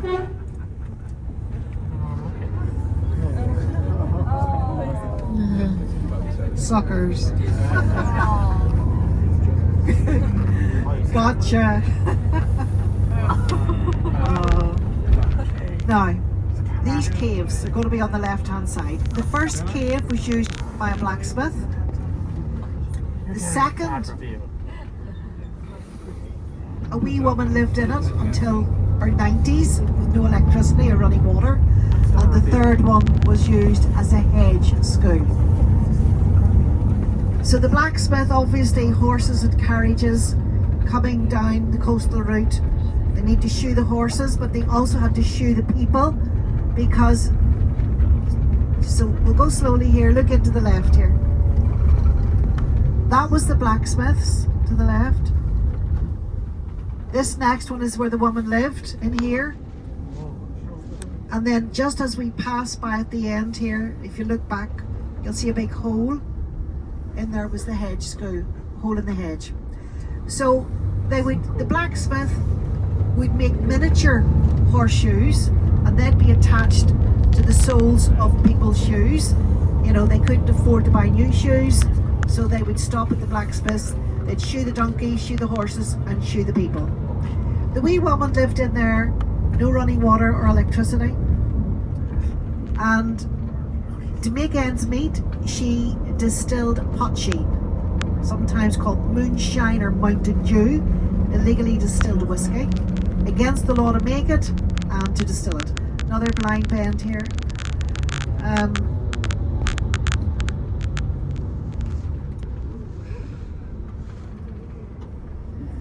Oh, close. So what the wee woman did was, oh, there's the rainbow again. She sold people a glass of seawater, and with that they got a free glass of potshie. That's how she got around the law. And the hedge school. Whenever the English and Scottish invaded in the 1600s during what's known as the Plantation of Ulster, the English and Scottish, they couldn't speak, read, write or understand Irish, so Irish was forbidden and people had to speak English. But the local people, they didn't want their language to die out, so they used to have illegal, informal hedge schools. They were literally set up at a hole in the hedge, and people would go there to learn to speak, to write Irish. And if the authorities discovered them, there weren't any desks or chairs or equipment. They just moved on and found another hole in the hedge. They were known as hedge schools. This is Cushendall. If I said to you which famous Hollywood actor said, I don't know who you are, I don't know where you live, I will find you and I will kill you. And anybody any idea who it is? Yep, Liam Neeson in the films Taken. Liam Neeson has 3 sisters. One of them lives here in Cushendall. He comes back to visit quite regularly. Keep your eyes peeled, you might just see him. Another famous Ulster actor would be Jamie Dornan. He appeared in films called 50 Shades of Grey. I don't know if anyone's prepared to admit to having seen them, because the only way of describing them would be erotic films. He was also another famous Ulster actor. So this is Cushendall. Cushendall is situated at the foot of Glen Ballyeamon. Eamon is Irish for Edward. Bally means place, so Edwardstown. It was originally called Edwardstown Glen, but they've reverted back now to the Irish, Glen Ballyeamon. This is the best preserved Georgian town on the island of Ireland. If you look to the right here, you'll see a mural on the wall of the pub. The murals are the outdoor wall paintings for which we're famous. And on the mural, you will see sportsmen playing hurling, the world's fastest ball game on grass. The stick is called a hurl or a hurley. It has a wide base at the bottom of it, so they can balance the ball and run at the same time. And the sticks are made from ash wood, so 2 teams playing the clash of the ash. On the right here, this big tall sandstone tower, that's the curfew tower. People were forbidden to be out after 9 at night when the curfew bell went. If they were caught out after 9 o'clock, they were locked up in the curfew tower. Now, look to the left here at the end of the street. Look behind you, you'll see another big mural of hurlers and some swans to the left and behind. So the last time I was in Cushendall, I got talking to the church warden here of this first church, and he said, Lisa, did you know that the man who invented crosswords is buried here? I said, no, I didn't. Which one is it? He said 5 down and 2 across. I think he was joking. Then I got to talking to the warden of this next church, and he said, Lisa, did you know that everybody in the village is entitled to be buried here except the people living opposite the church? No, I said, why is that? Because they're not dead yet. He said, this is what you have to put up with here. Now we're now coming into Glen Corp, Glen of the Corpses, Glen of the Dead. I definitely would want to live here because under the ground here, thousands and thousands of skeletons of corpses. Back in the 16 and 1500s, the Scottish clans who came here would vie for supremacy. They'd fight one another, and the people were buried where they were killed. Generally speaking, the MacDonalds and the McQuillans. So hurling said to be introduced to Ireland by the Celts, and the Celts were a tribe from Middle Europe who invaded Ireland about 1,000 years prior BC, before Christianity. Lots of gorse here, I can see. Now if you're looking around and you see one tree all on its cut that down, why is there one tree all on its own? That's because it's a fairy tree. And people here are very superstitious. They will not cut down fairy trees. Because if you do, it's said to bring illness or death to your family. Now the fairy trees are mostly blackthorn or whitethorn, redthorn, hawthorn. If a branch is blown off in a storm, they use the branch to make a shillelagh, and a shillelagh is a walking stick, but it can also be used as a weapon. And to this day, officers in both the Irish Army and the British Army use blackthorn sticks when they're on parade.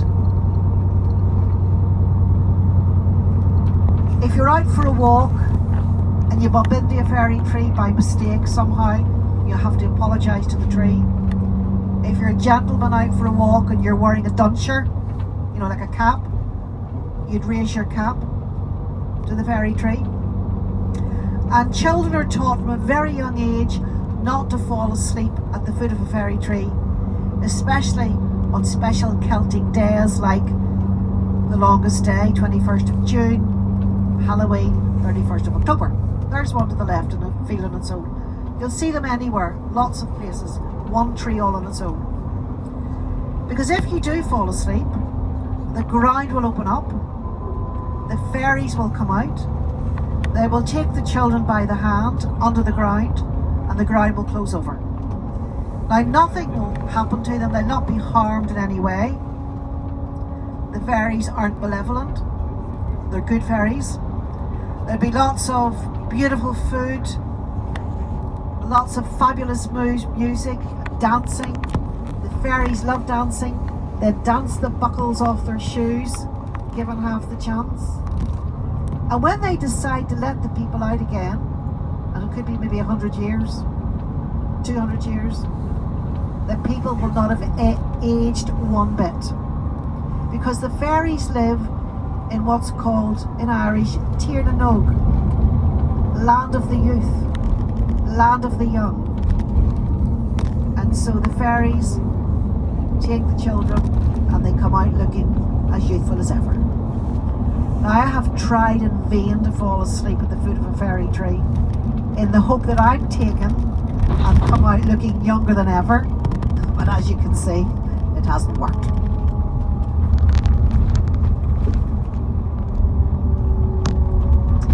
We're making our way now to Cushendun, and Cushendun lies at the foot of the River Dun.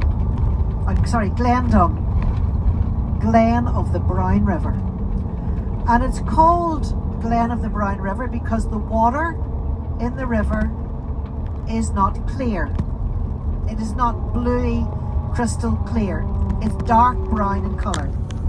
Not because it's dirty, but because as the rain runs down over the turf, the peat bogs, which has dark brown vegetation, the water turns brown, and that's why the river is brown. There are 2 caves in Cushendun, and Game of Thrones people, they did a couple of scenes here. They did one scene where Melisandre gives birth to the shadow creature, the shadow baby. And then they also filmed Renly's camp in Cushendun. Now we used to, when we did the Game of Thrones tour, we would stop and go into the caves. However, the caves are now owned by a private individual, and so no one is allowed in to the caves. But these 2 caves where they did Game of Thrones filming in Cushendun. So Cushendun itself is a conservation village owned by the National Trust. They look after it. The National Trust here, a charity that looks after old buildings and old places. And if they looked after old people, I dare say my name will be on the list. So we're coming up to the season of lovely wee lambs for Easter. Maybe on somebody's plate, no doubt. A friend of mine, she has 2 pet lambs, and she calls them mint and sauce, which I don't think's very nice, but yeah. Now in Cushendun, when we get there, you'll see a sculpture of a goat called Johan, and he was the last goat to be culled during the foot and mouth pandemic of the early 2000s. So the National Trust also looks after the Giant's Causeway and the Carrigreen Road Bridge. Lovely to see the beautiful daffodils out at the moment. The yellow daffodils and the yellow gorse. So whenever the gorse comes to the end of its natural lifespan after about 30 years, the farmers will burn it, and the ashes are used as fertilizer and compost. So the whole thing, the whole gorse, is used for many, many purposes.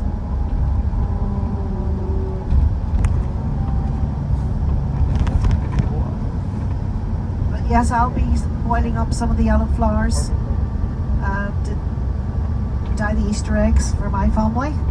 Okay, this is Cushendun. If you look to the right here, you'll see the statue of Johan, the goat.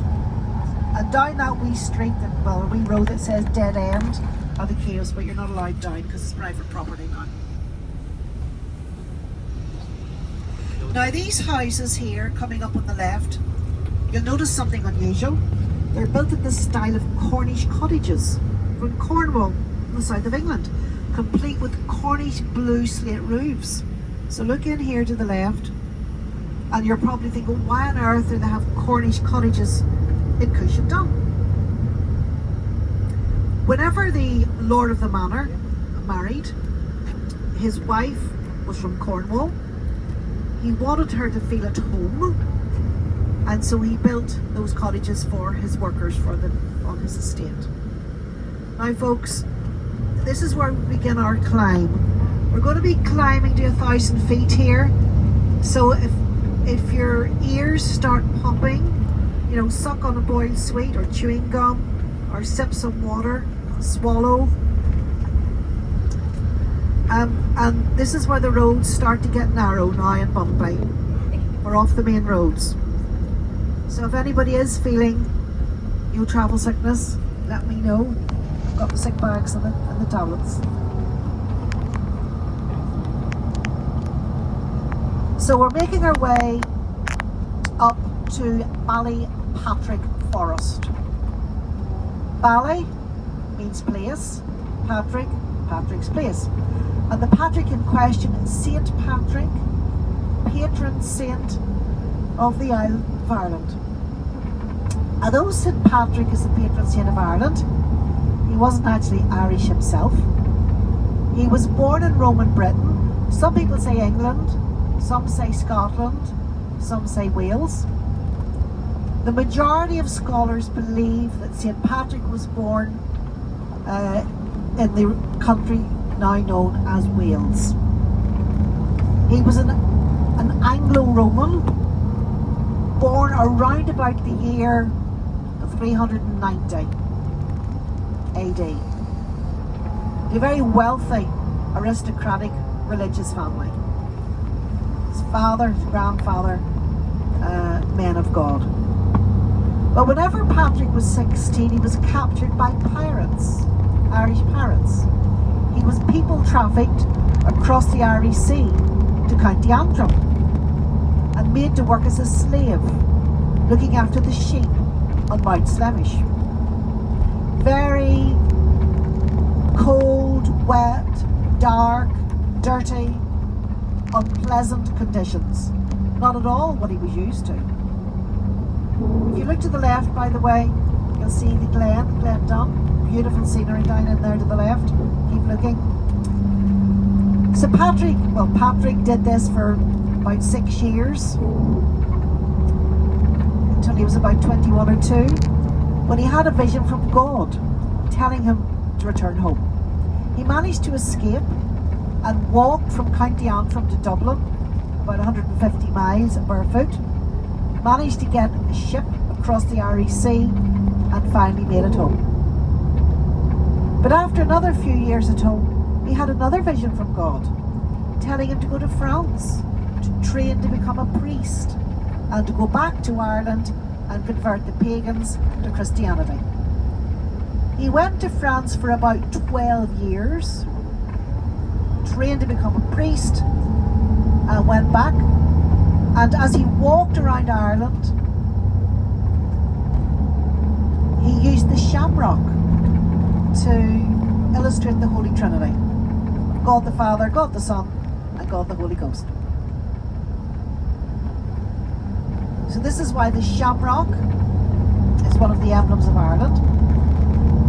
He died on the 17th of March, around about the year 460, around about the age of 70.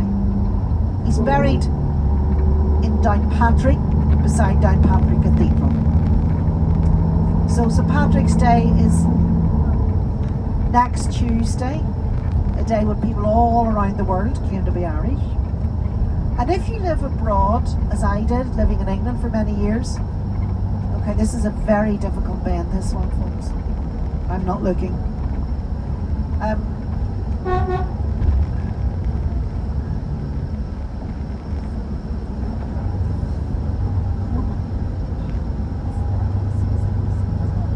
See, the back of the coach has to get round it without hitting the wall. Well done.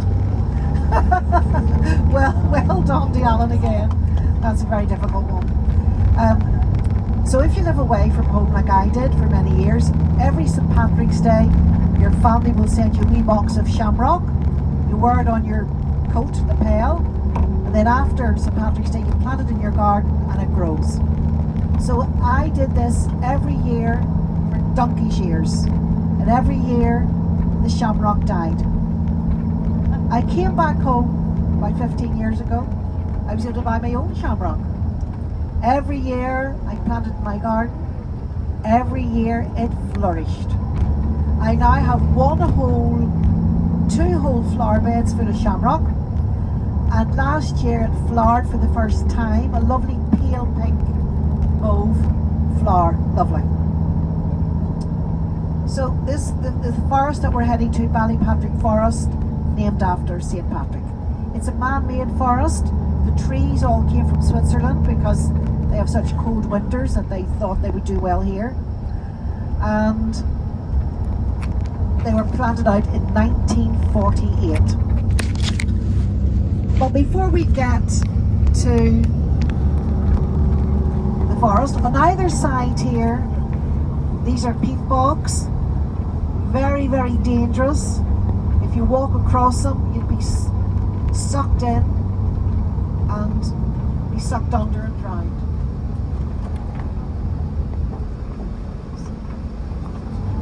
When I met my husband, by the way, I thought he was so romantic because he said to me, "Lisa, I've got a soft spot for you." And I said, "Oh, how lovely." He said, "Yes, it's a peat bog." not so romantic after all. This brown vegetation that you can see, this is the peat bog. But before we get to Ballypatrick Forest, we may or may not see Loch Arima, the vanishing lake. Because sometimes when we come past, the lake is full of water, other times it's totally empty. And that's because it's not actually a lake at all. It's a volcanic plug hole. And if the plug holes get blocked up with the vegetation from the peat bog, the water can't get out and it forms a lake.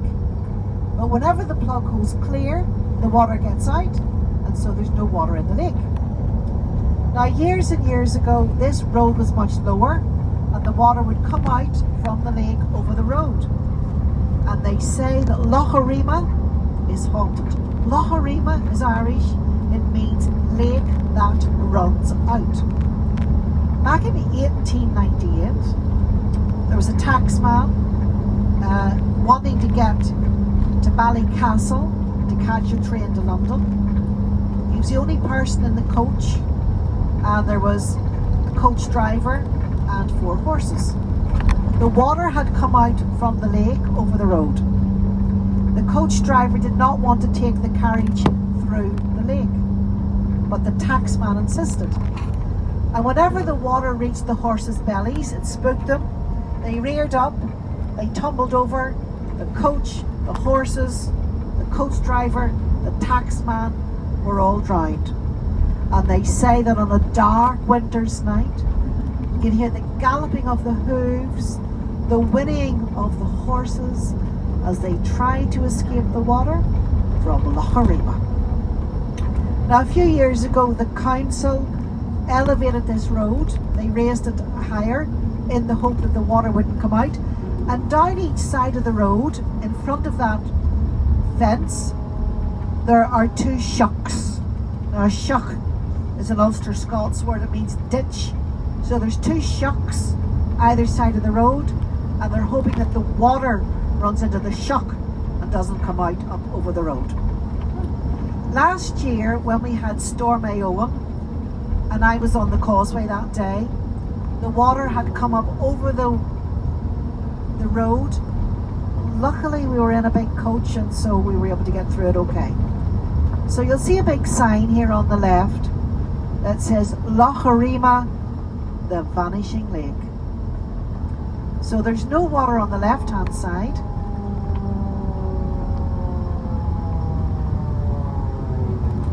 There's no water on the left, but there is water on the right.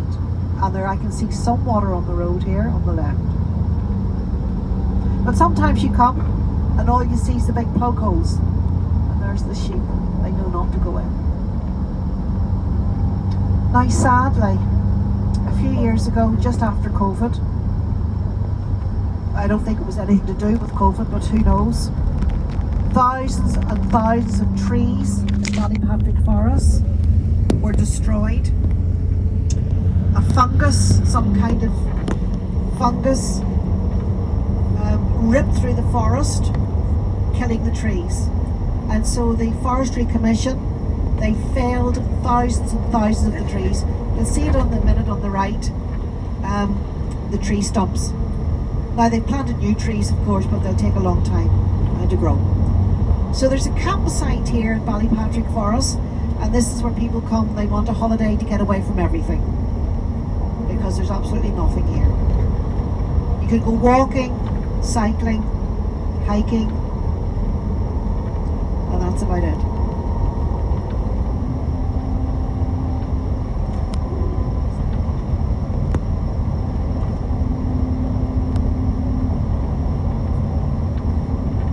So folks, we've got about 25 more minutes or so to go, and then we'll be stopping at the Carrigree Rope Bridge viewing point. So Ballypatrick Forest here, once we pass through here, we're on our way to Ballycastle, place of the castle. Ballycastle, and once we reach Ballycastle, we've said cheerio to the REC, and we're saying good afternoon, hello to the North Atlantic Ocean. Next stop, America, Canada. So there's all the tree stumps to the right. So you meet very little traffic on these roads, like I say.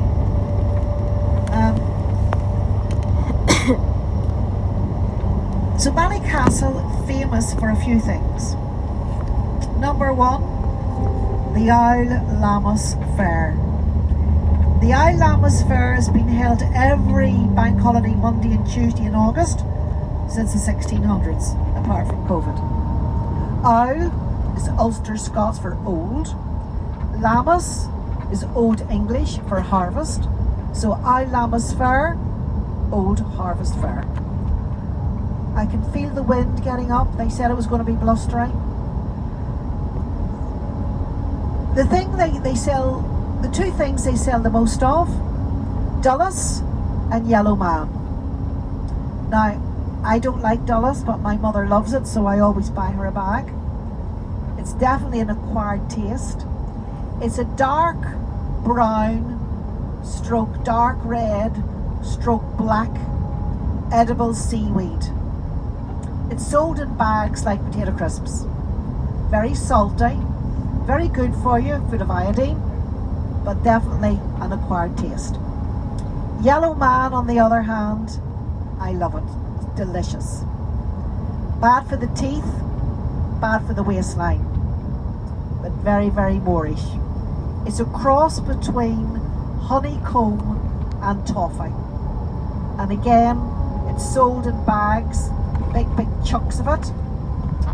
But you need to be careful when you're eating it because it might damage your teeth.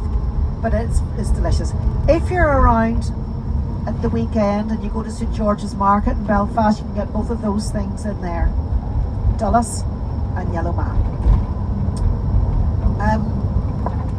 Tens of thousands of people come to the Isle Lammas Fair. The whole town is closed off to traffic and they run minibuses from park and rides. Started off as a horse trading fair for travellers, but now it does a bit of everything. And lots of entertainment as well.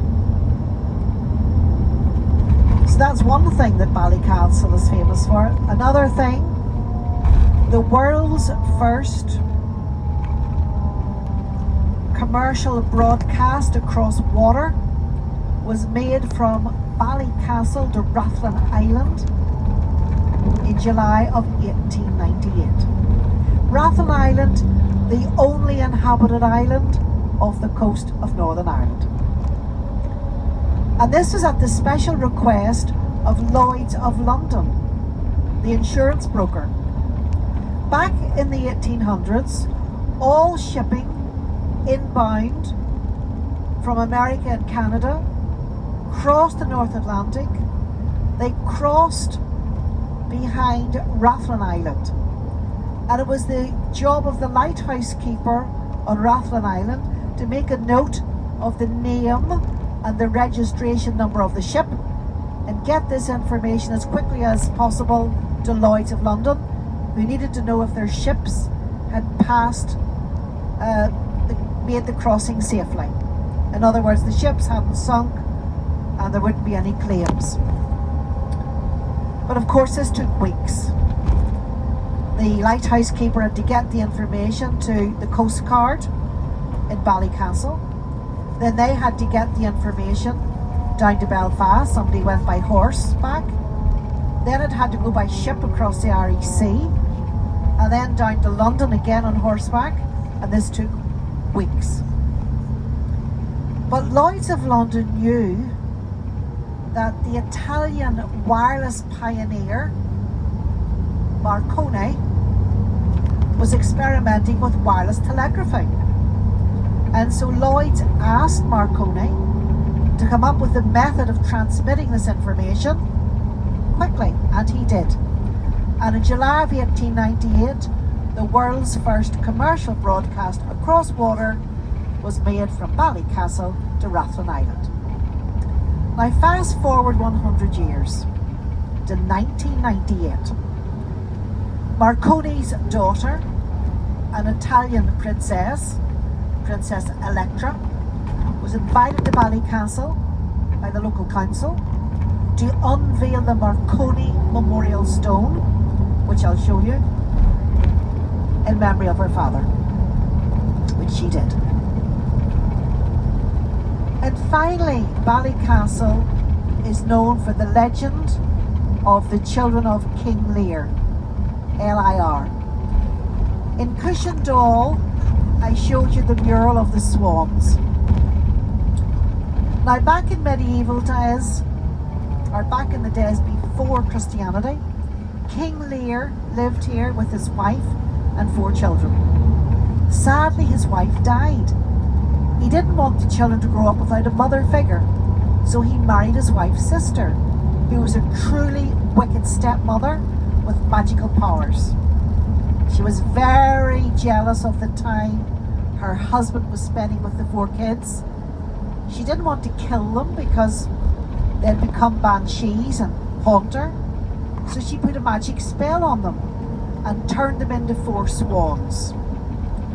And they would be swans for either 900 years or until they heard the sound of a Christian missionary ringing a bell. The king, of course, was heartbroken. The swans had beautiful singing voices.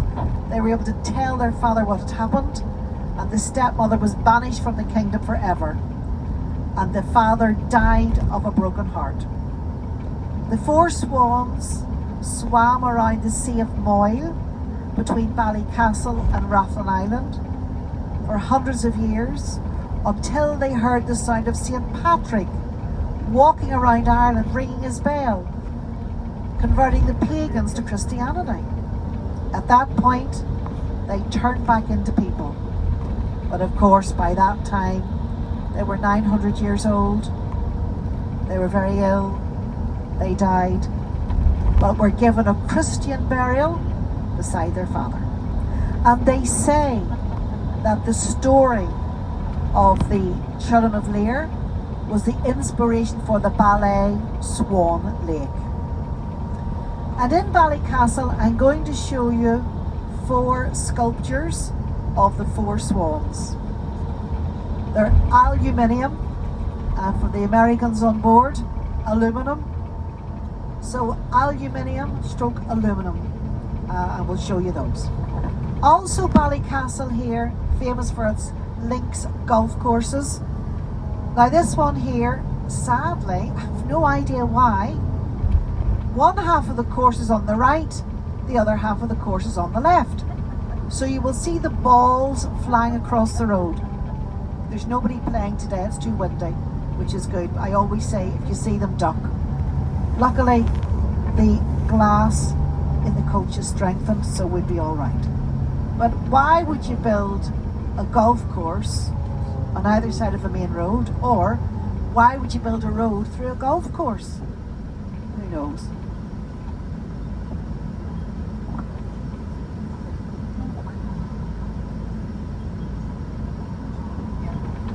Now at Ballycastle you can get a ferry to Rathlin.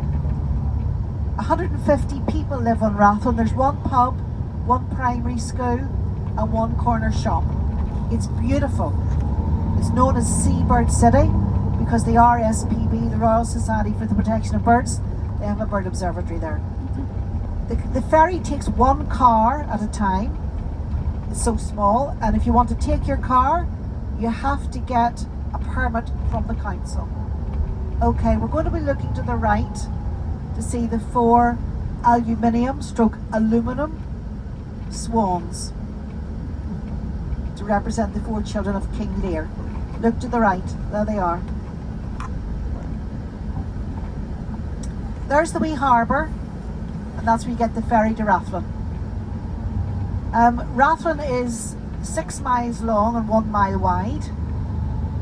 It's known as the stepping stone because it's halfway between Scotland and County Antrim.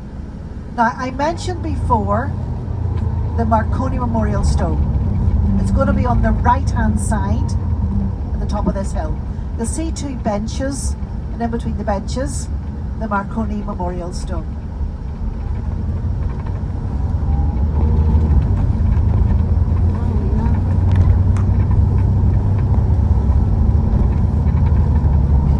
Okay, look to the right and you'll see it here.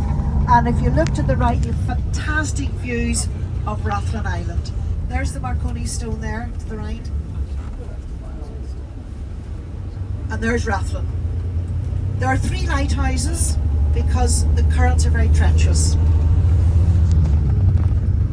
Now, if you, well, when you're a child, when you reach the age of 10, you have to come across to the mainland here and go to boarding school. Because the weather is so bad, the ferry doesn't run in very bad weather because the currents, it's too choppy. By the way, on either side here, these are not trailer parks as somebody thought. These are holiday homes. This is a seaside resort. 2 magnificent beaches and lots of water sports and so on.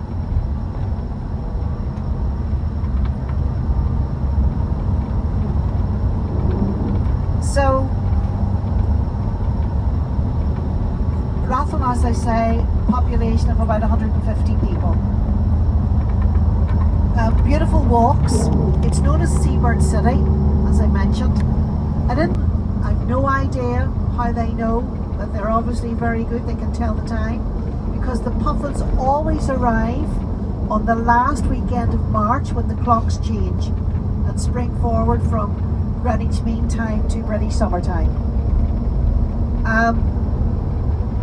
If you go across to Rathlin on the wee ferry, there's a bus that will take you from the harbour to the Bird Observatory. It's called the Puffin Bus because of all of the puffins. But the day that I went, it had broken down. We had to walk. It had obviously run out of puff. But lots of birds, gillymots, kittiwakes, all kinds of seabirds. Now folks, we're going to be stopping in about 5-10 minutes. There are no facilities here. This is just what's called a shoot and scoot. You get off the coach, you shoot your photograph, and you get back on again. Just 10 minutes, a shoot and scoot. And we're going to be looking at the Carrick-a-Reed rope bridge. Carrick-Fergus, Rock of Fergus. Carrick-a-Reed, rock in the road. Reed, Irish for road. And it's literally a volcanic rock, a wee island called Carrick-a-Reed. And there's a rope bridge that links the mainland to the island itself. The first bridge was put up by fishermen in 1755 because the fishermen wanted to get over to the island to catch the salmon that were returning to their spawning ground at the River Bush in Bush Mills. But because the currents were so treacherous, if they went by boat, the little rowing boats would be dashed against the rocks and destroyed. So the fishermen built a rope bridge to link the mainland to Carrick-a-Reed. But in the 1970s, when I was a child, we came up here because it's looked after now by the National Trust. There was one handrail, there was the woods apart, and the bridge sways in the breeze 100 feet above the sea and 65 feet across from the mainland to the island. Now these days health and safety's kicked in.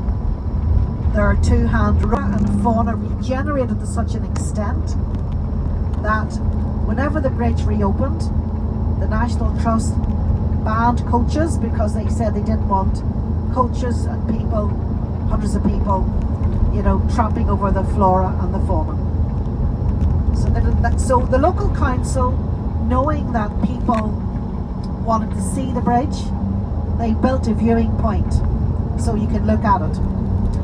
Now folks, please be careful because it's very blustery here. It's coming off the North Atlantic Ocean. Do not do a Michael Jackson. I couldn't believe my eyes. A few weeks ago, there was somebody, a woman with a baby, dangling the baby over the cliffs, 100 feet above rocks. in this wind. I think Michael Jackson dangled his child over a balcony of a hotel in Germany. So that's why I'm saying stay away from the edge. Do not climb onto the stone wall. Please keep your distance from the edge. The council has built a little area with a fence that you can go into, the viewing platform, and you can look down to the left to take your picture of the rope bridge. There's only one building on Carrigareed, a fisherman's cottage, and a fisherman called Achi Atchison lived there for 30 years on his own. Only person on the island. And when he retired in 2002, nobody wanted to take on the role of the fisherman, and so the National Trust now look after the building, and they open it once a year on European Heritage Open Day weekend in September. There are thousands of mobile phones in the water below the bridge. People go onto the bridge, they try to take a photograph, it sways in the wind, they drop the phone, and there's no way to get it back.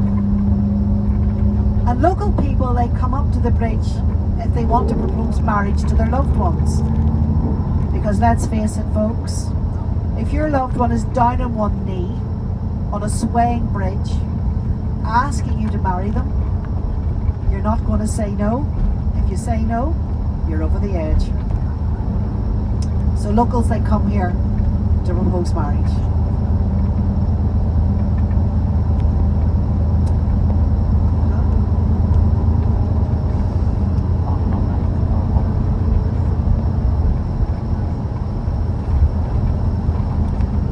Minutes.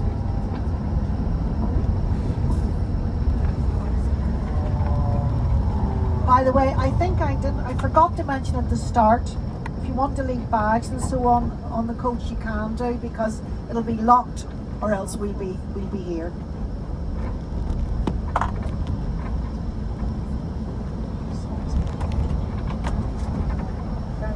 Oh, you don't have to get off, no. Now, if you look to the right, you see this footpath to the right? It goes up to like a little fence. Go up there and look down to the left of the bridge. Also up there, there's an information board that tells you what you're looking at. If you look ahead, it's Rathlin. To the left, the Isle of Islay, and to the right, the Mull of Kintyre in Scotland. 12:10, we're leaving. We're opening the side door as well, okay? We're opening the side door as well.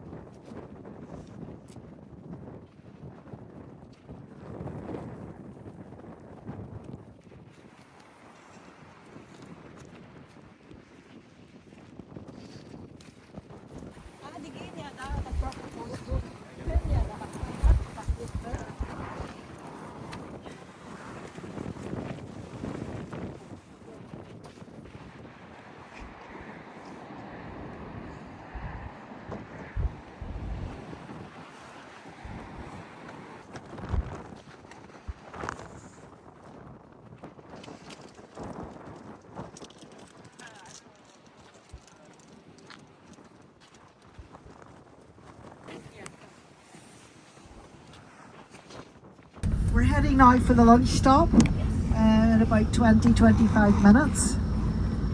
Now, if you do not like heights, do not look, because we're going to travel down this part of this road. If you don't mind looking, if you look to the right, there's a sheer drop to the rocks below. And this wee bit can be a wee bit bumpy. In fact, Alan, the driver, he has nicknamed this coach Baby, because he says it never goes on this road without a rattle.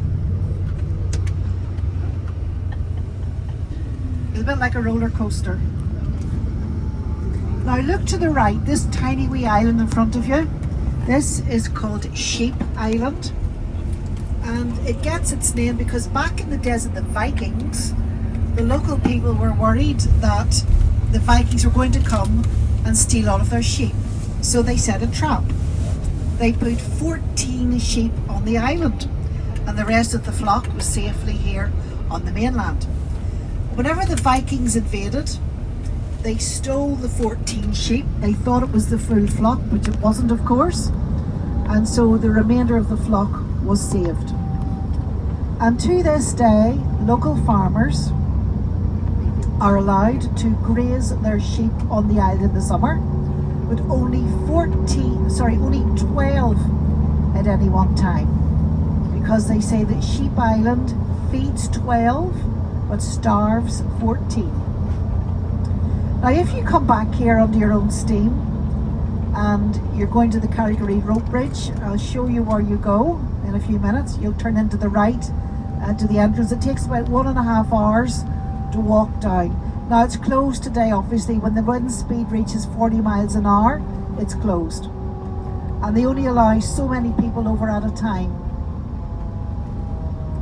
This is the village of Ballintoy that we're coming into. And you'll see a wee white church down near the harbour. And that doubled up as Lordsport Harbour in Game of Thrones. So this is the entrance to the rope bridge here to the right. By the way, if you see a lot of people walking around here with long grey hair and beards, and I'm talking about the men, they're not starting a new fashion trend. They were probably extras in Game of Thrones. So from Ballintoy, we're going to make our way cross country under the wind, and this is where the roads will get narrow and bumpy, cross country to the Hedges Hotel and the Dark Hedges. And the Dark Hedges is basically a road with trees along either side that grew up and all became entangled with one another to form an overhead tunnel. And whenever the location scout at Game of Thrones was looking for places to film, they came across the Dark Hedges. And the Dark Hedges doubled up as the King's Road, and they shot a scene in Game of Thrones.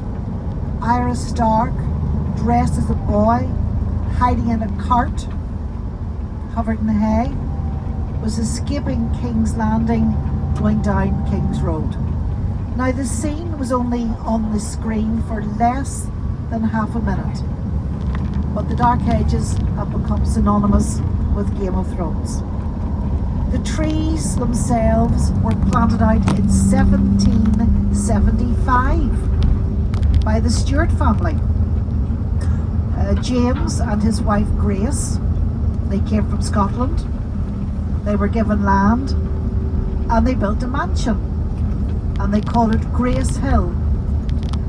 And Grace, the wife, thought the mansion would look much more imposing if the driveway or the avenue leading up to it was lined with trees on either side. So her husband organised for 150 trees to be planted. They're serpentine beech trees, and serpentine beech trees have very curly branches and formed a sort of a tunnel. Now, of the 150 trees that were planted, only about 70 remain, because obviously many of them have come to the end of their natural lifespan. Others have become diseased and died, and others have been blown down in the storms. We get very fierce storms here from the Atlantic Ocean. And in, I think it was 2016, there was a particular heavy storm, Storm Gertrude I think it was, and many of the trees were blown down. Now the Northern Ireland Tourist Board decided to capitalise on this, and they asked artisan craftspeople to make 10 wooden doors from the wood from the trees that were blown down. Each each door was to be very intricately decorated, showing scenes from Game of Thrones. There are 10 doors altogether in hospitality venues across the province. There's one in the Dark Hedges Hotel, and the one in the hotel features the three-eyed dragon. It also features a crown with a beech leaf tucked into it to represent the serpentine beech trees. You can get a booklet in the tourist office called The Journey of Doors, and you can go across Northern Ireland and visit each of the 10 doors. There's one in Belfast in the Cathedral Quarter in a restaurant stroke cafe called the Dark Horse, which is very nice. So if you go in there, one of the doors is in there. Another door is in Ballintoy, that village we've come through, on the Fulton Arms pub. There's another door in the Ballygally Castle Hotel that we went through earlier on. So you can feature these 10, you can go and visit these 10 doors, and you can get your passport stamped at each of the 10 venues. Now, inside the hotel, there's a gift shop in the foyer if anybody wants to buy anything. If you want to have the food, I have discount vouchers. Take them off, but you need one per person, and they will get you 10% off the price of the food. It's the only place for miles around where you can get anything to eat, because as you can see, it's very rural and isolated here. There's nowhere that can cater for coach loads of people except this hotel. Now, sadly, they don't allow you into the hotel unless you're going in for a drink or for food. But if you're not going in for a drink or for food and you'd like to get a photograph of the door, my advice is wait until about 15 minutes before you're due back on the coach, and just go in, keep your head down, don't speak to anybody, don't look at anybody, walk through the restaurant quickly, through to the bathrooms and through to the bar rather, and you will see the wooden door and you can take your photograph of it. And also there's a notice beside it explaining the door in more detail. Take a photograph of that. So the gift shop sells, Game of Thrones themed gifts, and also Ireland, Northern Ireland, and Giant's Causeway, etc. At the Giant's Causeway, there is a hotel called the Causeway Hotel. It also has a gift shop in the foyer of the hotel if anyone's interested. So we're going to be stopping for 1 hour, 10 minutes. And that will give you time to walk to the trees, to look at them if you wish, and have your lunch in the hotel. Now, the council has closed the road to all traffic where the trees are, except for people who live on the road and they have a permit. Because the coaches and the cars were going over the roots of the trees which are under the road and destroying the trees even further. So there's a charity being set up, Friends of the Dark Hedges, to look after what's left of the trees. They planted new ones, but of course it'll be a long time before we see them, because these current trees, as I say, I think 250 years old.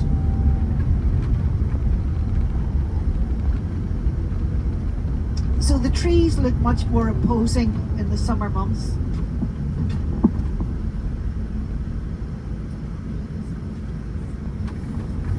When the leaves are in bloom, not so much in the winter. But one of the reasons that the location scout chose them is because they're very unusual, and also at night it's quite eerie if there's a bit of a mist and you see these trees.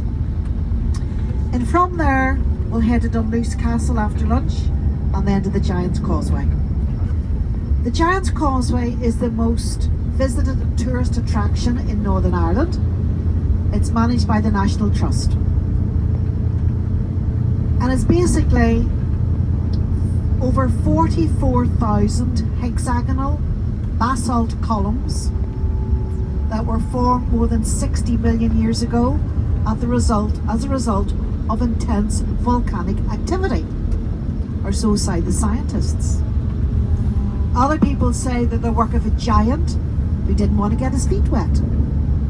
And the giant in question was called Finn McCool, the tallest giant in Ireland. He was more than 30 feet tall, wore size 93.5 shoes. And he lived with his wife Una and their baby son Oisin, looking after the sheep. A very quiet life. But one day, Finn McCool was looking across the narrow straits to Scotland when he spotted another giant who he knew was called Benandonner. And Finn McCool thought that Benandonner was going to come across from Scotland, kidnap his wife, his baby, steal all his sheep and kill him. So he decided to go across to Scotland to square up to Benandonner, challenge him to a fight, and of course he would be the victor and Benandonner would be the loser. So he decided to build a causeway to get there. And a causeway is just a road or a path over water. Lots of stones and boulders from the Antrim Plateau with which to build the causeway. So he built the causeway. The day in question came, he said to his wife Una, he was off to challenge Benandonner to a duel. But as Finn McCool got closer to Scotland and to Benandonner, he realised to his horror that not only was Benandonner bigger than him, taller than him, he was also much fiercer looking than him. And if there was to be a fight, it would be Benandonner who'd be the winner and not Finn McCool. So he did what any self-respecting giant would do. He turned on his heel, ran back home across the causeway as quickly as he could. Now folks, as everybody knows, it's the wife who's the brains of any relationship. It's the wife who wears the trousers, metaphorically and physically speaking. What should I do? Finn McCool said to his wife Una. Quick as a flash, Una said, take off all your clothes. Finn McCool was horrified. Why was Una thinking of something like that at a time like this? No, she said, take off all your clothes and get into the baby's cot in the corner. So that's what Finn McCool did. She said, put on the baby's bonnet, put the baby's dummy in your mouth, put the baby's booties on your feet, close your eyes, pull the blanket up around you and go to sleep. And that's what Finn McCool did. Just at that moment, there was a knock on the door. Una goes to the door. She opens it. Who's there? But Benandonner. Where's your husband? He said. Where's Finn McCool? Oh, she said, he's out tending the sheep.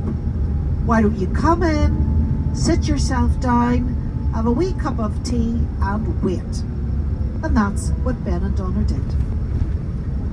As he was drinking the tea, he spotted the cot in the corner. Who's that? He said. Oh, said Una, that's our baby son. And with that, up jumped Benandonner, dropped the cup on the floor, the tea went everywhere. He ran out the front door, slammed the door behind him, ran back across the causeway to Scotland as quickly as he could, ripping up all the stones behind him. Because Benandonner thought to himself, if that's the size of the baby, then how big is the giant? And that's the story of Finn McCool. Now, I don't know which story you believe. The causeway is the result of thousands of years ago intense volcanic activity, or the result of a giant who didn't want to get his feet wet. Now, I know which story I believe, and it's not that of the scientists. No, I believe the Giant's Causeway was built by Finn McCool, the tallest giant in Ireland, because he didn't want to get his feet wet. But of course, you can make up your own mind. Now, when you go down to the stones, although it's not raining, they'll be very, very slippery because of the spray from the Atlantic Ocean. So please, please be careful. I hope everyone's come wearing appropriate footwear, flat shoes. I did have somebody last week in high heels, and that was only the men. So please be very, very careful. Joking apart, we have had people slip on the stones, spraining an ankle.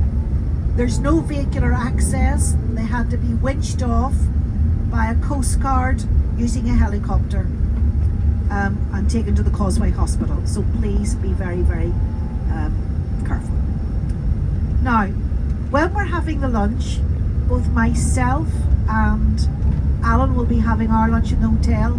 The coach will be locked and there'll be no access to it until after the lunch break. So take with you anything you need for your lunch. Now, it'll take you 20 minutes to walk to the trees and back again.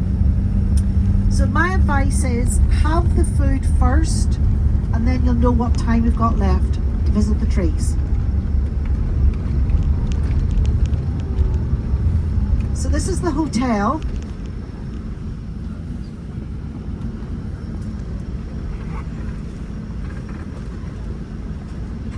So they do various deals in the hotel. You can get the food with just tap water. You can get the food with a soft drink, tea or coffee. That's a different price. The food with beer is a different price, and the food with wine a different price. So just depends. Now if you look to the right here, you'll see two big stone lions. Hold on.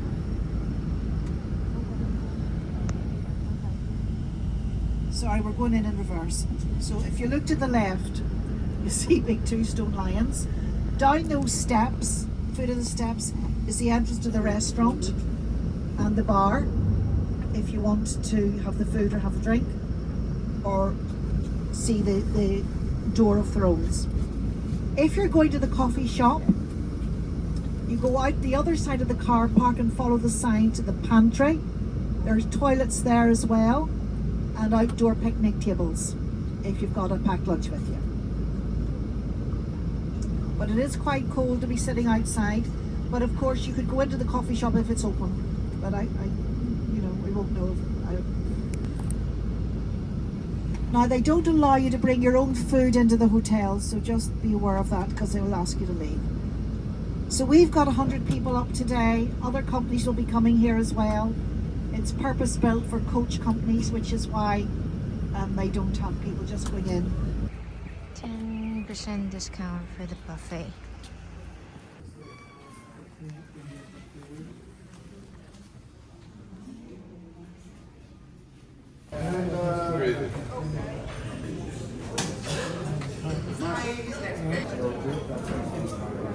But I really just want the pasta. Can I get the pasta? On this one, madam? Hello, can I have this? Pasta? Yes, this please.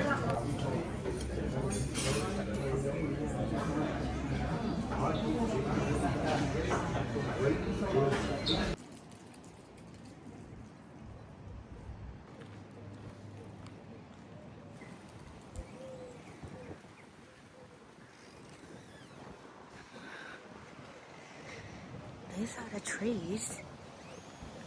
And there's a gift shop, coffee shop. It's cold. Gift shop the other way. Here's all the trees, right? There's a coffee. That's true. This way. Dark hedges.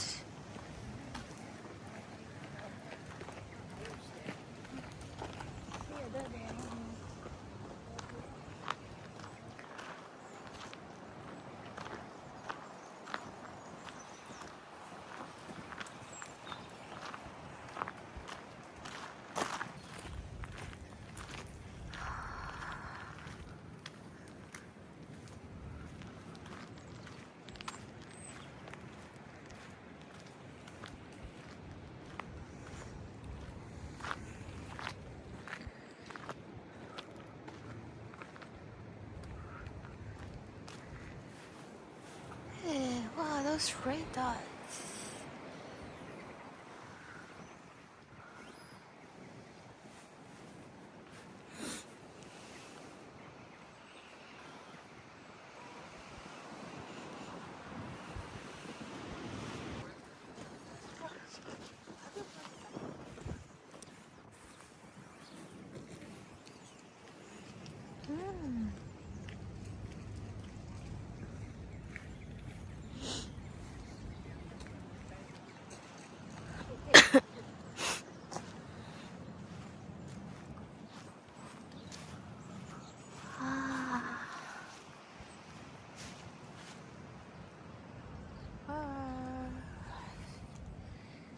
Leafy. It's a white one and this is a pink one on the same tree. This is crazy.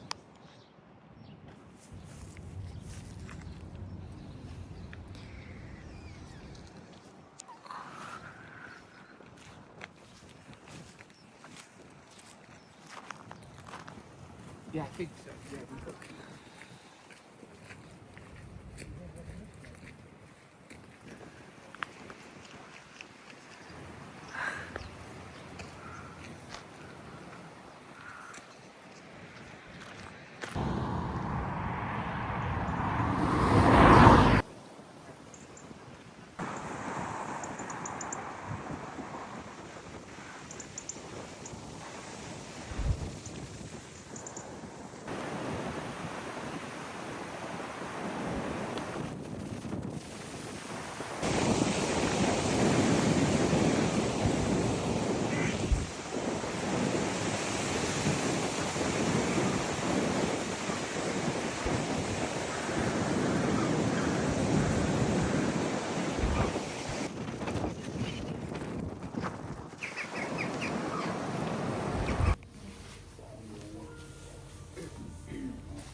A nice lunch in the hotel or the coffee shop or your packed lunch, whatever, and those who want to got to see the trees.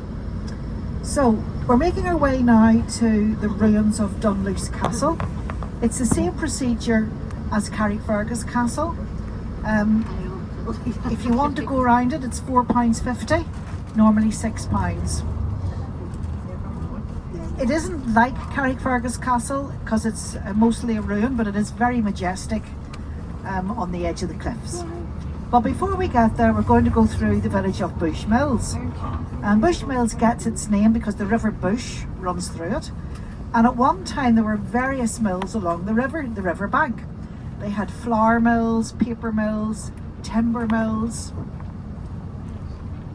and so on.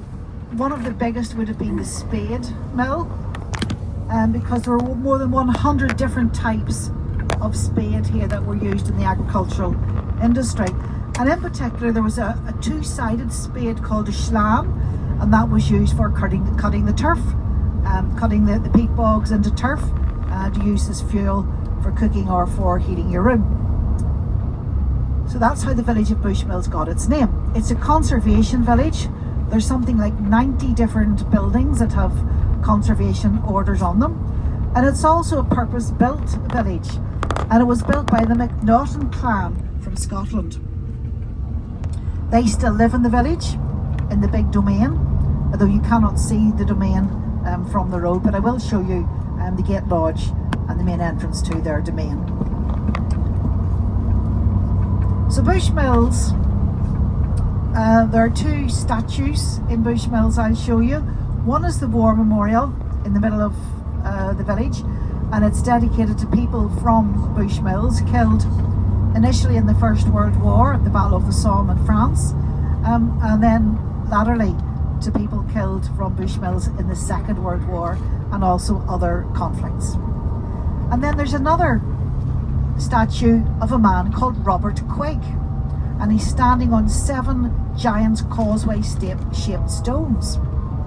And Robert Quigg worked at the MacNaughton estate, and whenever the First World War broke out, the two of the MacNaughton brothers, they signed up to serve in the 36th Ulster Division, the Royal Irish Rangers. And before they went off to war, Lady Macnaghten called Robert Quigg in because Robert Quigg had volunteered to be Lieutenant Harry Quigg's Batman, and a Batman is really just a personal assistant. Because Robert Quigg worked on the Macnaghten estate and knew Sir Harry, he offered to be his Batman. So before they went off to war, Lady Macnaghten called Robert Quigg into her office and she said, whatever you do, please bring back my 2 sons, dead or alive. So Sir Douglas and Sir Harry went off to serve at the Battle of the Somme. Sadly, Sir Harry went missing in action. And 7 times Robert Quigg came out from the British trenches, crossed over to no man's land, to the German trenches, looking for his boss, but never found him. But each time he brought back a wounded soldier. He did this 7 times, and so he saved 7 soldiers' lives. But he never did find Sir Harry. When they went back to Bushmills at the end of the war, Robert Quigg was greeted as a war hero because he'd saved 7 soldiers' lives. And he was interviewed by the local press. And the journalist said to him, Robert, weren't you frightened coming out from the trenches, going across no man's land in towards the German trenches? And Robert Quigg is reported to have said, Sir, you have never met Lady Macnaghten. So he was obviously so intimidated by her that he wanted to make sure that he could find Sir Harry if possible. Sadly, he never did. So this was in 1916, the Battle of the Somme. It was the bloodiest battle in the First World War. It ran from July to November of 1916 in France. Now fast forward 100 years to 2016, and the late Queen Elizabeth II came to Bushmills to unveil a statue of Robert Quigg, standing on 7 giant causeway-shaped stones, 1 stone for each of the soldiers' lives he had saved. So I'll show you the War Memorial and also the statue of Robert Quigg. But before we get into the village of Bushmills, I'm going to show you the Bushmills Irish Whiskey Distillery. So Bushmills is known all over the world for its Irish whiskey distillery. It's the oldest licensed whiskey distillery in the world. It dates back to 1608. In fact, the bar in the distillery is called the 1608 bar. Now, back in the early 1600s, there were lots of illegal distilleries making poteen. That's illegally distilled whiskey. They made the poteen from potatoes, from other root vegetables, from all sorts of things. It was very highly alcoholic, and in fact, if you took too much of it, it would actually kill you. But in 1608, King James I authorised his king's man, a man called Thomas Phillips, who came from nearby Limavady in County Derry, Londonderry, and he authorised him to issue a license or licenses to what he called respectable distillers, and then Thomas Phillips would collect the taxes on behalf of the Crown. And so the Bushmills distillery was established in 1608. The only thing they sell at the distillery is Bushmills, plus the mixers. You can't get any other kinds of drinks, not even teas or coffees. Now, we don't have time to go into the distillery to do the tour. The tour takes 2.5 hours around the Bushmills distillery. It is excellent, and I've done it many times. And if you do it, there's tasting. You get the opportunity to taste a flight of whiskies at the end. And a flight of whiskies is just 3 or 4 whiskies, a small serving, so that you can sample the various types.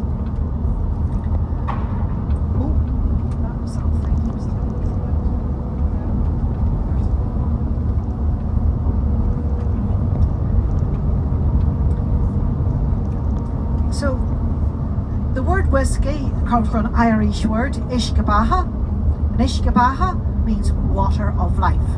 Of course, one of the major ingredients of whiskey is water, and with so much rainfall here, we have it in abundance. and of course the River Bush is a plentiful provider. The main difference between Irish whiskey and Scotch is, think of the number 3.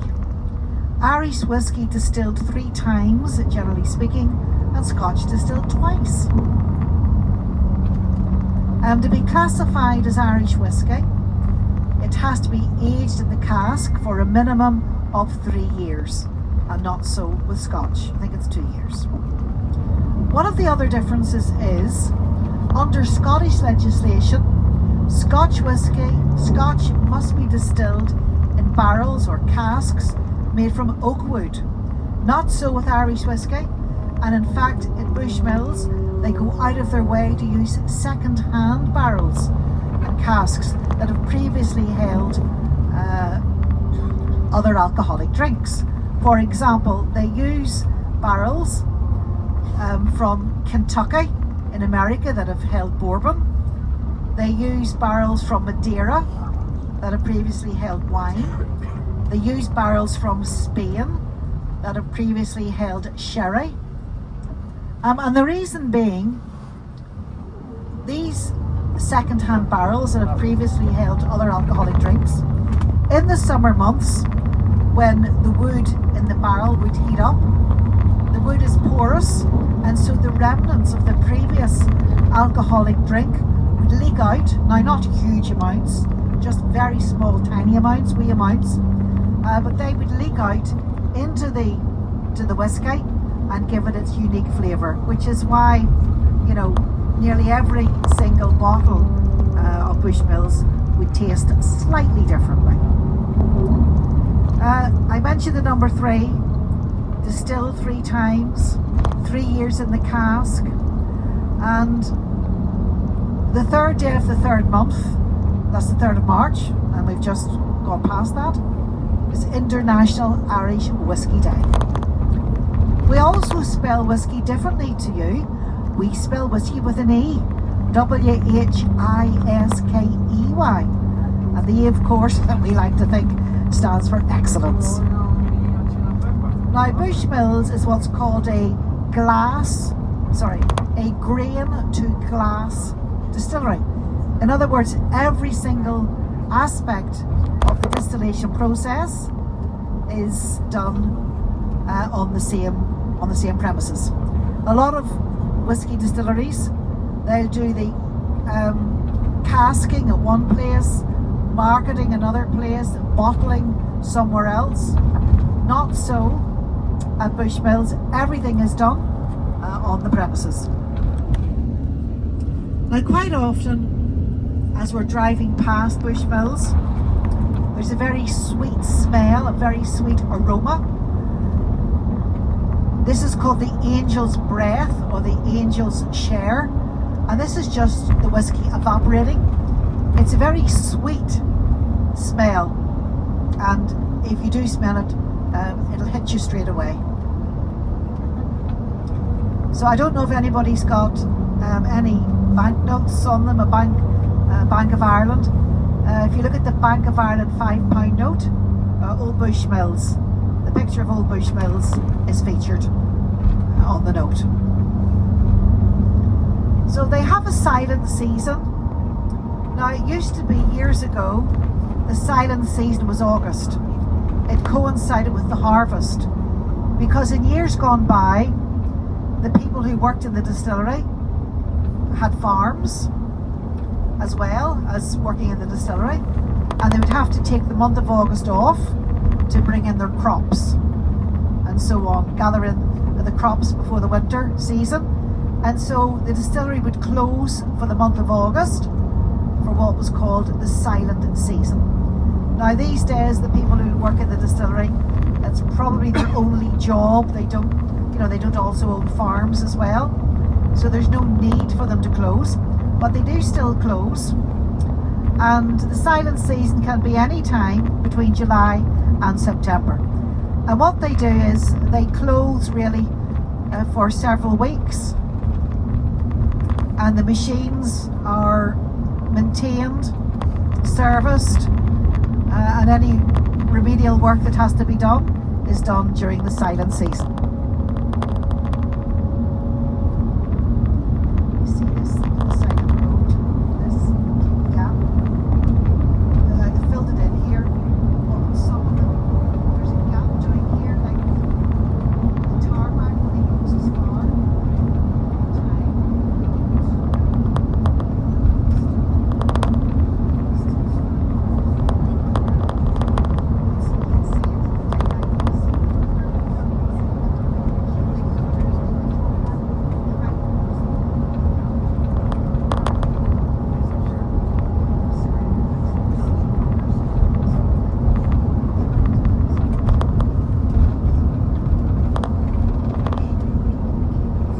So in Bushmills, in the shop, there's a shop there, they have bottles of whiskey that cost £20,000. Now, I don't know who would buy them. You'd have to be a collector, because I suppose it's like a new car in a showroom. The minute you take the car out of the showroom, the car depreciates in value. So I doubt if the people who buy these bottles of whiskey at £20,000 would actually ever drink them.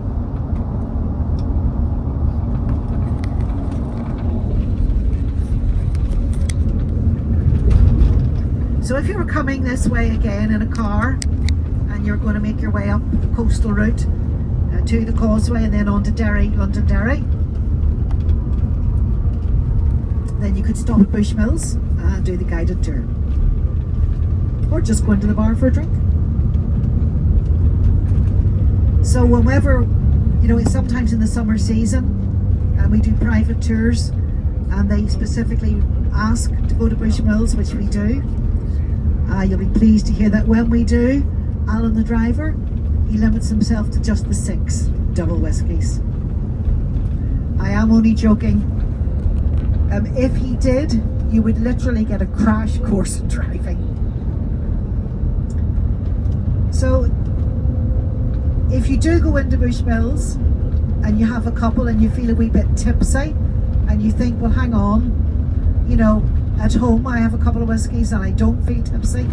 The reason being that the measures here are much bigger than the measures across the water in GB.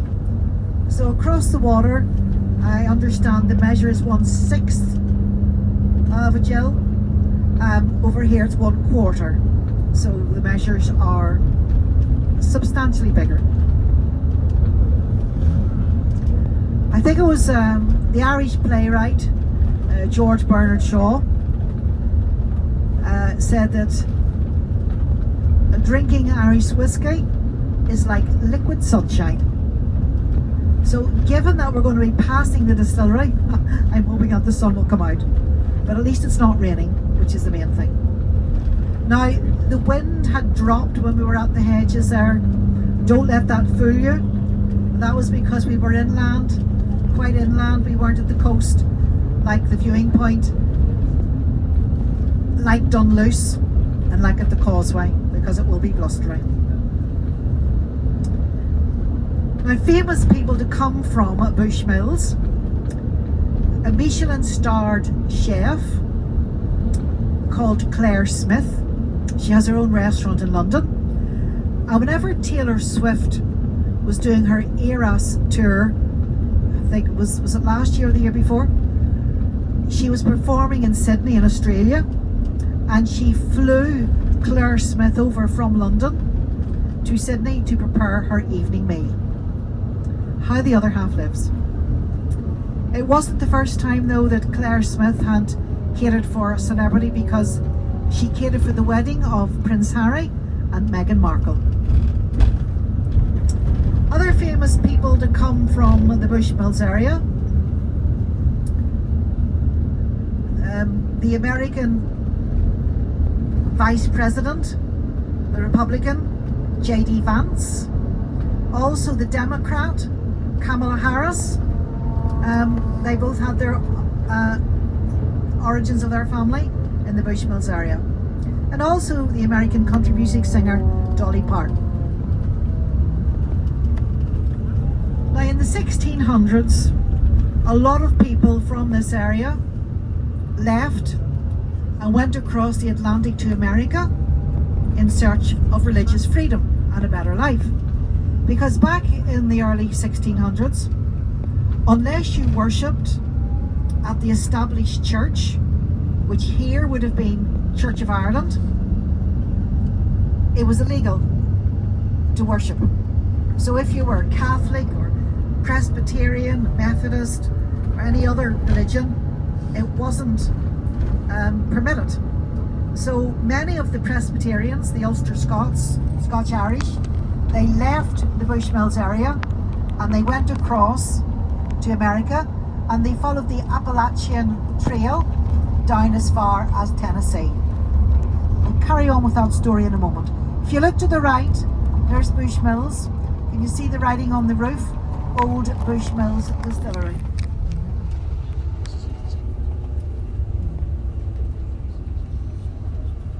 So it's beautiful inside, absolutely magnificent. So these settlers, they would have been Orange men, followers of William of Orange, Protestants, but not Church of Ireland. They were Presbyterian. So they headed off, and when they reached Tennessee, they would build their houses, their homesteads up in the hills. Because they would have been Orange men and followers of William of Orange, a lot of them were named William, and they got Bill or Billy for short. And whenever they went to Tennessee, they built their houses up in the hills, and if someone was looking for them and they were asking for the directions, they'd say, oh yes, Bill up in the hills. Eventually they became known as the Hillbillies, and that's how the word Hillbillies came to be. The Ulster Scots, followers of William of Orange, called William, shortened to Bill or Billy, and living up in the hills. So this is the main street in Bushmills. This is another holiday resort. Like, it's the winter season here, so everything is closed.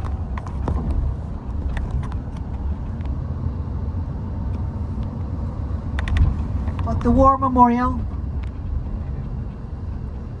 you're going to see it in a moment. It'll be on the right hand side in the middle of the roundabout. So we're making our way now to the ruins of Dunluce Castle, and the earliest written record dates back to 1513, but they reckon there's been a castle in this particular site long before that. It was built by the McQuillan clan from Scotland, and it's said to be haunted by the banshee of Maeve McQuillan, the teenage daughter of the chief of the clan. She had a boyfriend her parents did not approve of. She decided she would elope with him. Maeve and her boyfriend went down to the Mermaid's Cave at the foot of the cliffs. They got into a wee rowing boat to elope, but it was very blustery, stormy night. The boat was dashed against the rocks, and Maeve McQuillan and her young lover were drowned. And they say that the banshee of Maeve McQuillan roams the castle at night looking for her young lover. In the 1600s, they say that the kitchen was blown off the cliffs into the sea, killing the cooks and several members of the kitchen staff. The McQuillans were ousted from the castle by the MacDonald clan. They were led by a very fierce warrior called Sorley Boy MacDonald. Sorley Boy, Irish for boy with the blonde hair. They challenged them to a duel, and they picked, unbeknown to the McQuillans, they picked a peat bog. They covered the bog with rushes to make it look like firm land, and whenever the McQuillans rushed across the rushes, as it were, they were pulled under and sunk, and in that way the MacDonalds claimed ownership of the castle. However, they abandoned the castle after a time, and it was left to rack and ruin. And the reason they abandoned it was because whenever the McQuillans were building it, there was no harbour, and there was nowhere to build a man-made harbour. And because all trading was done via ships, no trade could be carried out, and eventually the settlement of Dunluce just faded away. The people, the MacDonalds, they left the castle and moved down the coastline building other castles. Now if you watch Game of Thrones, the castle doubles up as Castle Greyjoy. However, if you look at a screenshot of the castle on Game of Thrones and then look at the castle itself, it bears absolutely no resemblance to it, and that's because there was so much CGI, computer generated imagery used in the Game of Thrones.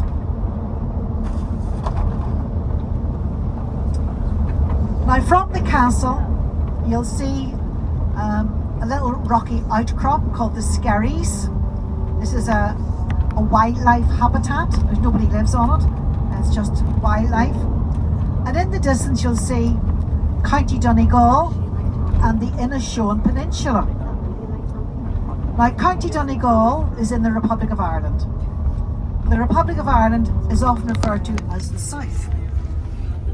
Now Malin Head on the Inishowen Peninsula is the most northerly point of the island of Ireland. So I suppose you could say the most northerly point of the island of Ireland is actually in the south.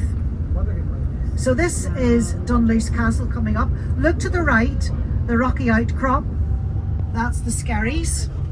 There's the castle to the right, the ruins. And you can see it's built right to the cliff edge. Archaeology students at Queen's University carried out an archaeological dig.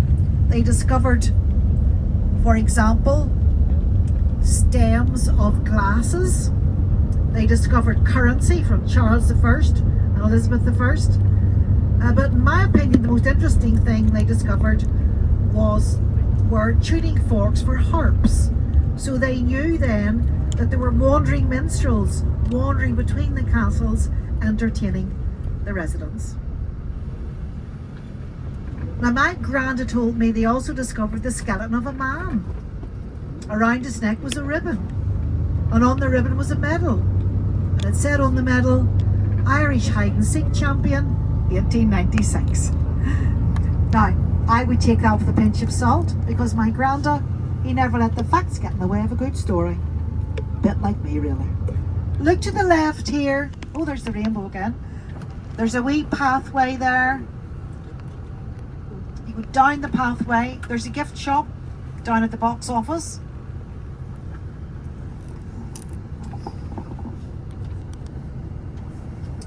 "30 minutes here."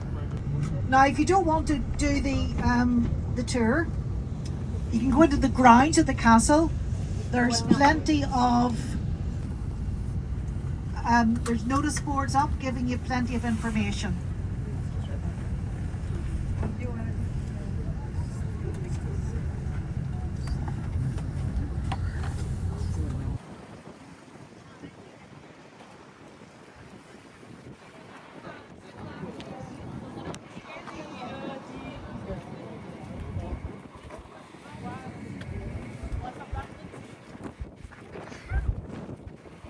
Nein, das ist glaube ich voll die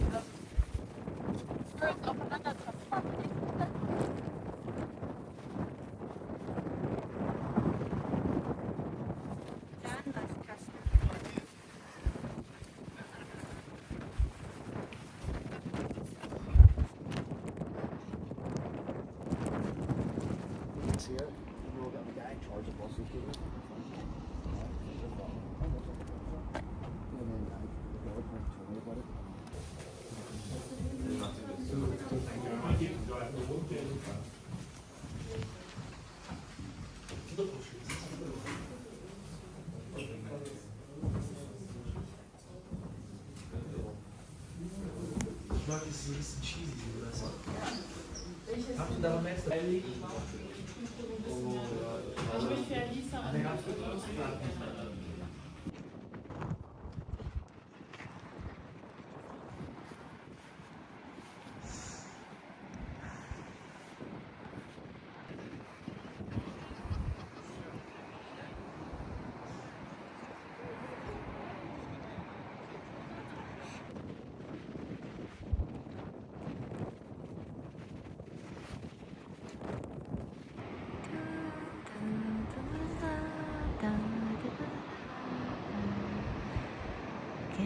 Of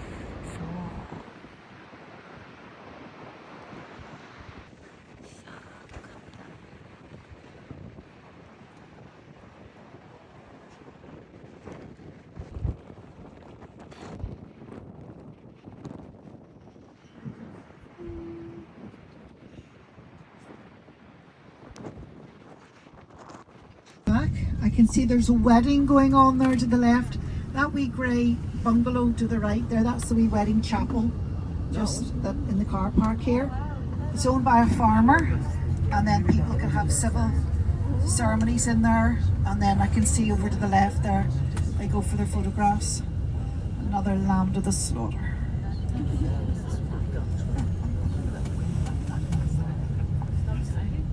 So we're going now to the Giant's Causeway.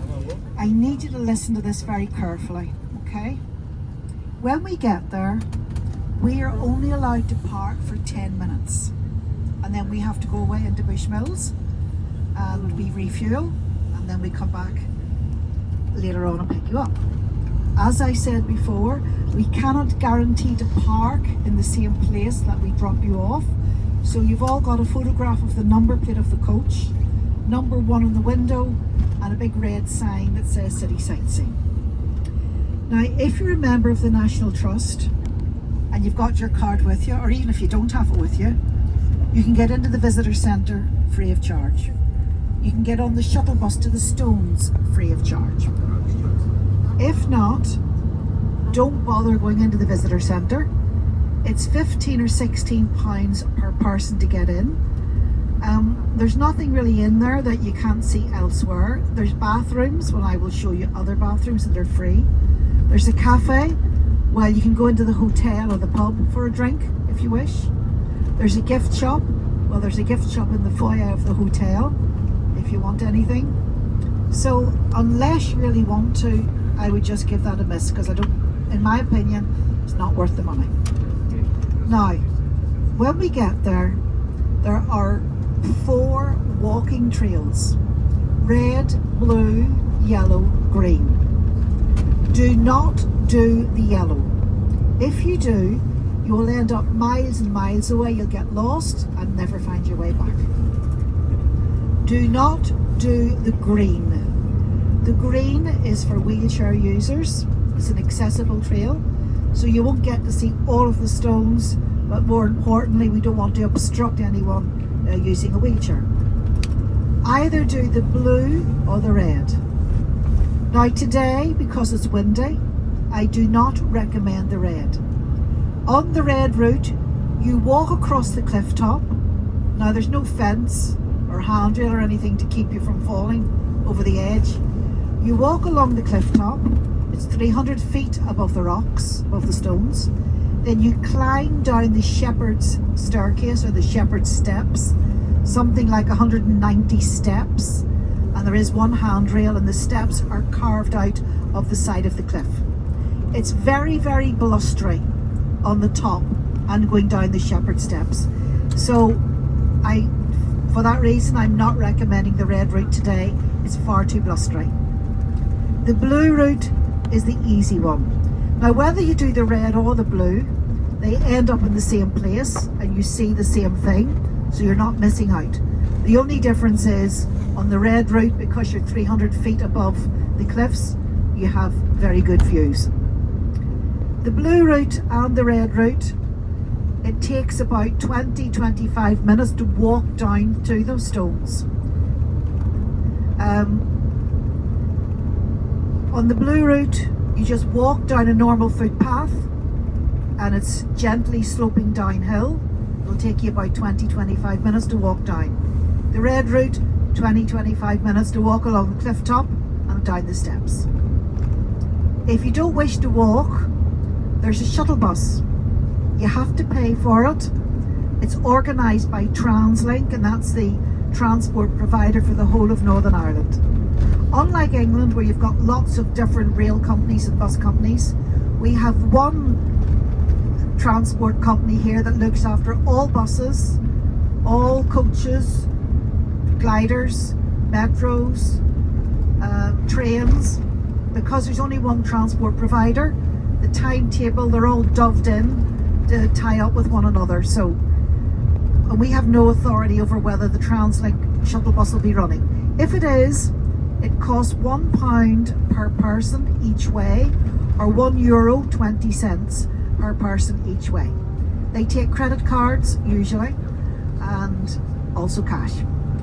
Most credit cards will be taken here, apart from American Express, which isn't taken. Very few places will take it, and that's because of the exorbitant fees that American Express charges the retailers. But all other credit cards will be taken. If you get the shuttle, is it a pheasant? Pheasant. I thought I was going to walk out onto the road. The shuttle bus will take you about 2 or 3 minutes to get down to the Stones. So a lot of people, they walk down, get the bus back, but you can get the bus both ways, or walk both ways, whatever suits you. Now, there's a pub called the Nook. The closing time varies depending on how busy they are, so I can't give you the time that it closes. The same with the Causeway Hotel. They close up whenever they seem to feel like it. Again, there's no set time.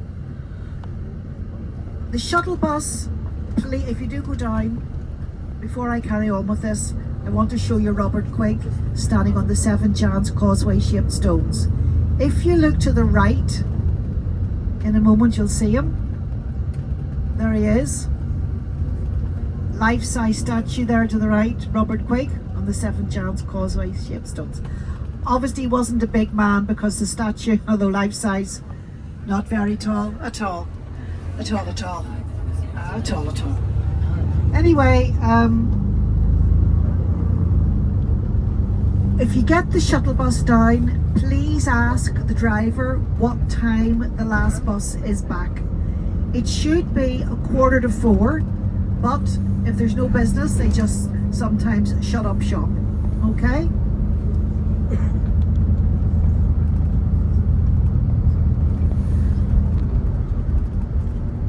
Now there's bathrooms beside the hotel. They don't... Dear, their bus is broken down, haha.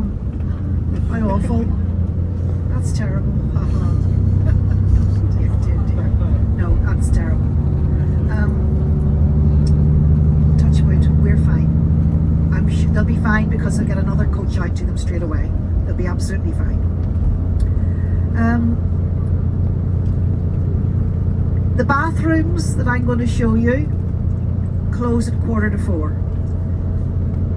However, sometimes they close up shop earlier. So if they are closed when you get back up and you want to go into the hotel or the pub to use the bathrooms, you'll have to buy a drink or a tea or something like that.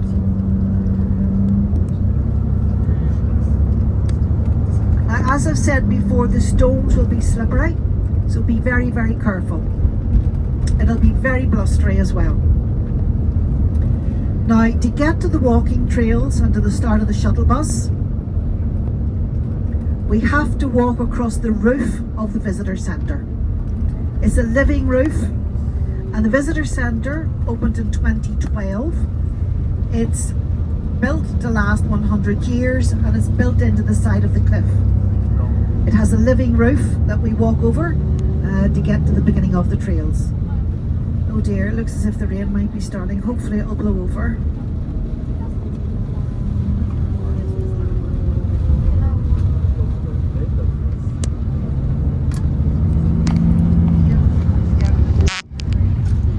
So remember folks, ask the shuttle bus driver the time of the last bus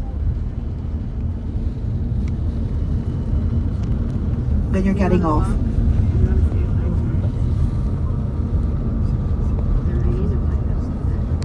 Now we go home on the motorway. It's non-stop, 1.5 hours. So make sure you've used the bathrooms before you get back on board. Now this road that we're going on to get there is very narrow. This is a two-way road, would you believe, even though we can barely fit into it.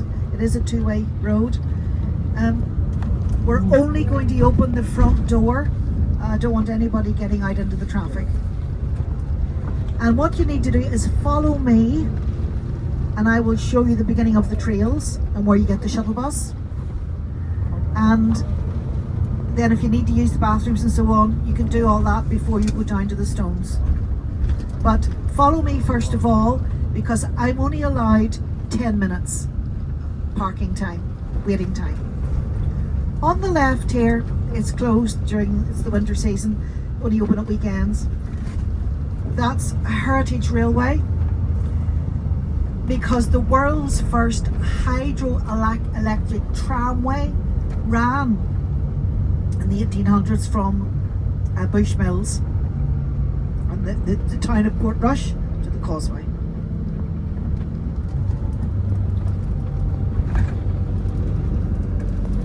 So if you don't need to carry stuff, leave it on the coach. But you'll definitely need a coat and a hat if you've got one.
Wow. Oh my gosh.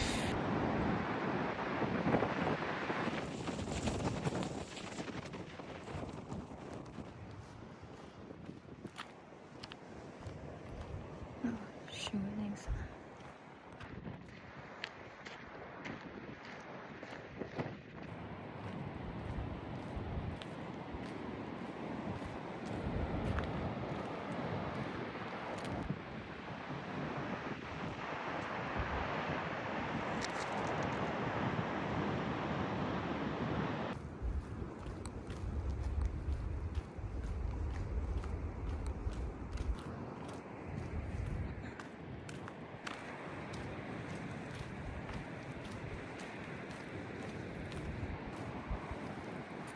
Oh, holy shit.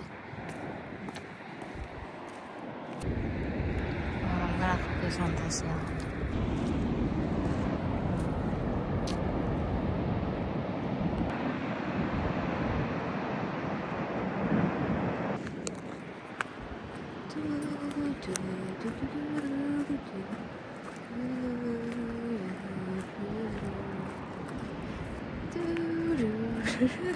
Scary.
Okay, let's see. This is a visitor center. I took the routes, and I went all the way to the amphitheater.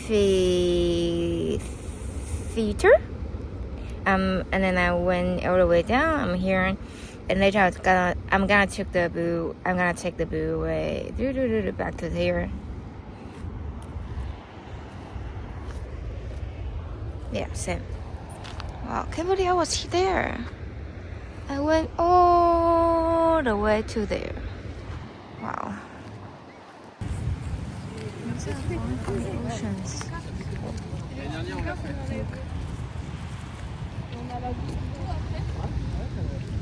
Also here, many white phones. Bubbles.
Can you see the giants?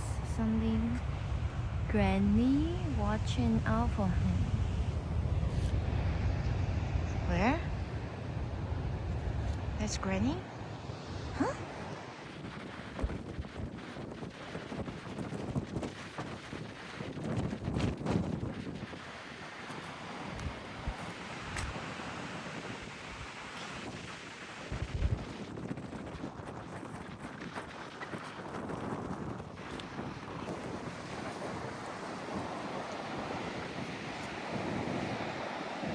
Sorry for the delay, but there's 2 people missing, so we're just waiting for them because there's no way that we'd be able to get back from here because there's no public transport and everything's closed up, so we can't leave them obviously.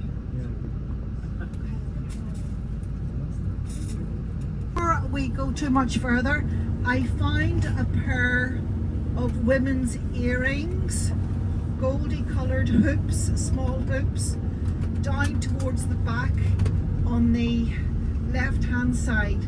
So if anybody has lost a pair of earrings, they're actually, no, they could be used by men or women. So if anybody has lost earrings, they're at the front, okay?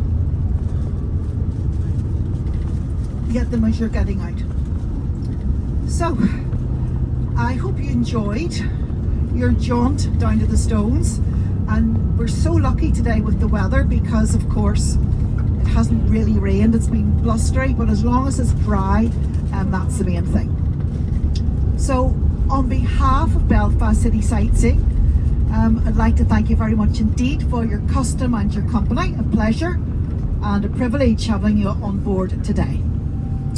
Now normally on the way home we keep the lights switched off in the cabin for 2 reasons. Number 1, if the lights are on, you get a reflection in the glass, and of course it's difficult to see out. And number 2, it enhances the appearance of your driver and your guide, and believe me, we need all the help we can get. Now on the way up, I always encourage people to keep the curtains open.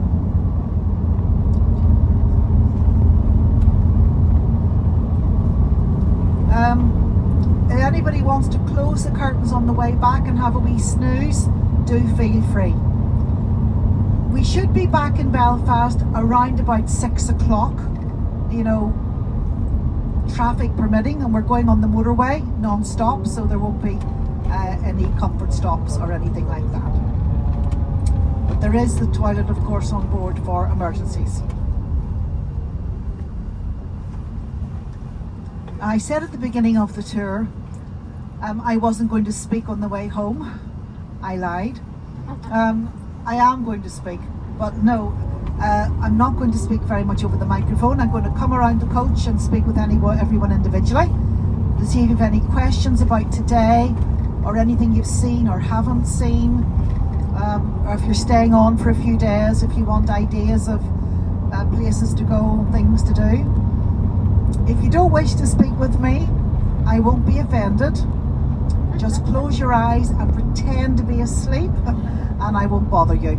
But if you are tired, I mean, you've had an early start, you've done a lot of walking, you've got your 10,000 steps in, I'm sure, lots of fresh air and exercise, I'm sure you're quite tired.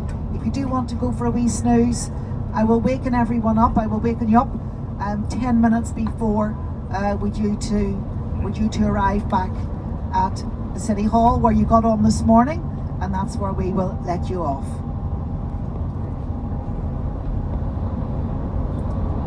Now, if you want to read or anything on the way back, on the left, by the way, that's the gate lodge to the big domain I mentioned earlier, the McNaughton domain.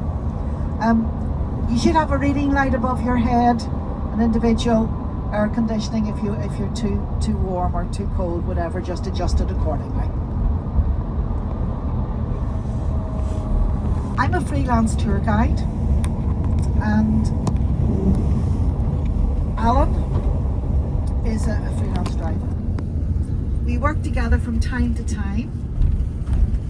We call ourselves the A-team, and we get booked to do work on the strength of reviews that people leave for us on TripAdvisor. So if you've enjoyed the tour, go online to City Sightseeing Belfast Tour Shop and leave a review. And if you want to get us brownie points with the boss, which is always a good thing, you could mention us by name. Remember, my name's Lisa, I'm your guide, and Alan's the driver. If you didn't enjoy the tour, my name's Jennifer. And Alan says his name's Jennifer as well. If you've booked through Get Your Guide or Viator or any number of third parties, you can leave a review there as well, or also on Google Maps. So 20 to 5, hopefully back in the city centre just after 6.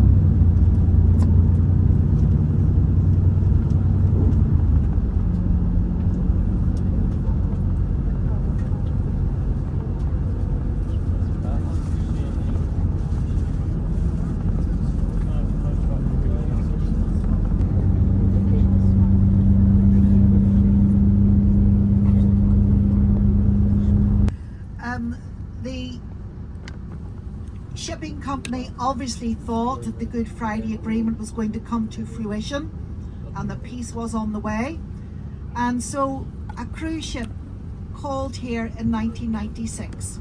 However, because we'd never had a cruise ship come here before, there was no cruise ship terminal, and so the cruise ship had to pull up alongside the slag heaps and the coal heaps down at the docks. It was such an unusual thing to happen that the Lord Mayor of the city at that time went down to the docks to personally welcome the captain and the crew. Fast forward to 2026, and we had last year, I think we had 150 cruise calls, and there are more expected this year. I'm a cruise ship ambassador, and I go down to the port and I welcome the passengers who come off the cruises and take them to various tours around the city, around the country, and it's something that I really enjoy as well. So we're definitely now on the cruise ship schedule. Now, I remember this morning when I was talking to you about the Celtic crosses, and I said the largest Celtic cross was on the wall of St Anne's Cathedral in the city centre. If you look to the left here in just a moment, you will see it on the wall of the cathedral, and it's dedicated to all of those from here who were killed in the First World War. look into the left. They're digging up, this was a park behind this the wooden fence. They're renovating it all and digging it up, and they're making cathedral gardens, and that's why, you know, they've got the diggers are in there, and this big fence is there. Now, if anybody watched Line of Duty, which was filmed here, if you look to the right, this red brick building, the Central Lending Library, it's the biggest lending library on the island. That doubled up as the police headquarters in Line of Duty. This is called Royal Avenue, and this was originally called Hercules Street. And whenever Queen Victoria was making a visit here in 1849, they changed the name of the street to Royal Avenue in her honour, and it's remained that way ever since. It was once a thriving shopping area, but of course during the Troubles there was a ring of steel around the city, and the whole city closed down in the evenings. People didn't come to shop here because it was a bit dangerous, and so sadly many of the buildings here are boarded up. And also, if you do the hop on hop off bus tour, you will see an enormous number of car parks. And when I say car parks, I mean derelict land that people are using to park cars on, or they've been made into car parks. And that's simply because the buildings that used to occupy that site were blown up during the conflict, and the government's money was spent on security and trying to keep people safe from the paramilitary groups, and so there was very little money that was actually spent on infrastructure and so on. But Belfast in many ways is like a phoenix rising from the ashes, because from a city which was basically a no-go area back from the 70s onwards, today it's a thriving cosmopolitan city. It's a modern European city, and it's as safe here as it is anywhere else. In fact, the only shooting really that takes place here these days is in the film studios in the Titanic Quarter. If you're planning on shopping, we have two shopping centres here. Victoria Square, which is mostly designer shops and high-end shops. The other's Castle Court here on the right, high street shops. Tomorrow's Thursday, which means it's late night shopping, and so many of the shops open until 9 o'clock in the evening. So as we travel up here towards the City Hall, on the left hand side you can see some lovely public art. These are ships' masts, and as we go past, look at the names on the front, and you'll notice something very unusual. The names all end in the letters IC. Titanic, Nomadic, Traffic, Olympic, Britannic, Oceanic, Laurentic, etc., etc. The White Star Line, which commissioned the building of these ships, they wanted their ships to sound manly and heroic. They gave the names NE and IC. Cunard, on the other hand, wanted their ships to sound feminine and elegant, so it gave the names NE and IA, like Carpathia, and of course she was the ship that came to the rescue of the stricken Titanic. Straight ahead you can see Belfast City Hall, and because of the tiers of the building, locals have nicknamed this the wedding cake. They do guided tours, and there's also a visitor exhibition. There's a coffee shop and a gift shop as well. Queen Victoria's statue there at the front, behind her statue the main entrance. Normally as we pass by the statue, there's a pigeon sitting on her head. I said sitting on her head. I've got one more thing left to show you, the official Titanic Memorial. If you look to the right here, you'll see a big white statue. It's the Greek goddess of death. She's holding a black laurel wreath of death. There's a drowned sailor at her feet, being cradled by sea nymphs, and she's looking eastwards to the shipyards to where the Titanic was built. The big dome in the middle of the City Hall is called the Whispering Gallery. It's 174 feet high, from the top of the dome to the ground. The Titanic was 175 feet high. When it was built, it was the biggest moving object in the world. So if you want to know just how big the Titanic looked, look to the top of the big green dome in the middle of the City Hall. So folks, that's as far as we go. Nobody has claimed the little earrings. They're sitting at the front of the box, just beside my wee tip box. Have a look at the earrings as you're passing by. They might just be yours. We haven't got to the bus stop yet, by the way, so just hang on. It's just around the corner. So if anybody has lost the earrings, they're just at the front. So until the next time, from myself, Lisa, your guide, Alan the driver, enjoy the rest of your time here, the rest of your stay here. Have a good journey home, and please come back and see us sometime soon. Thank you.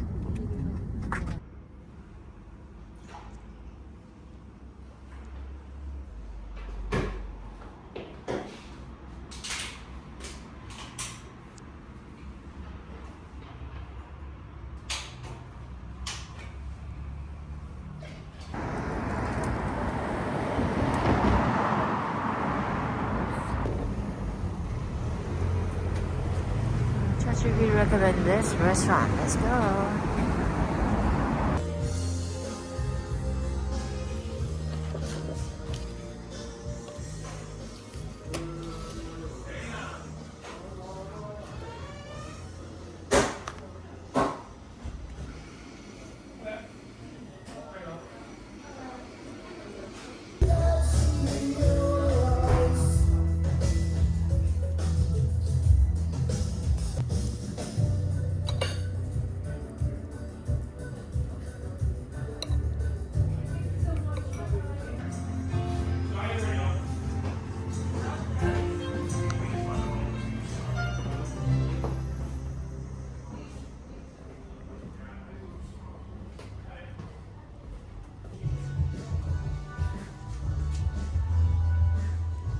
Of our free Chow Place holidays.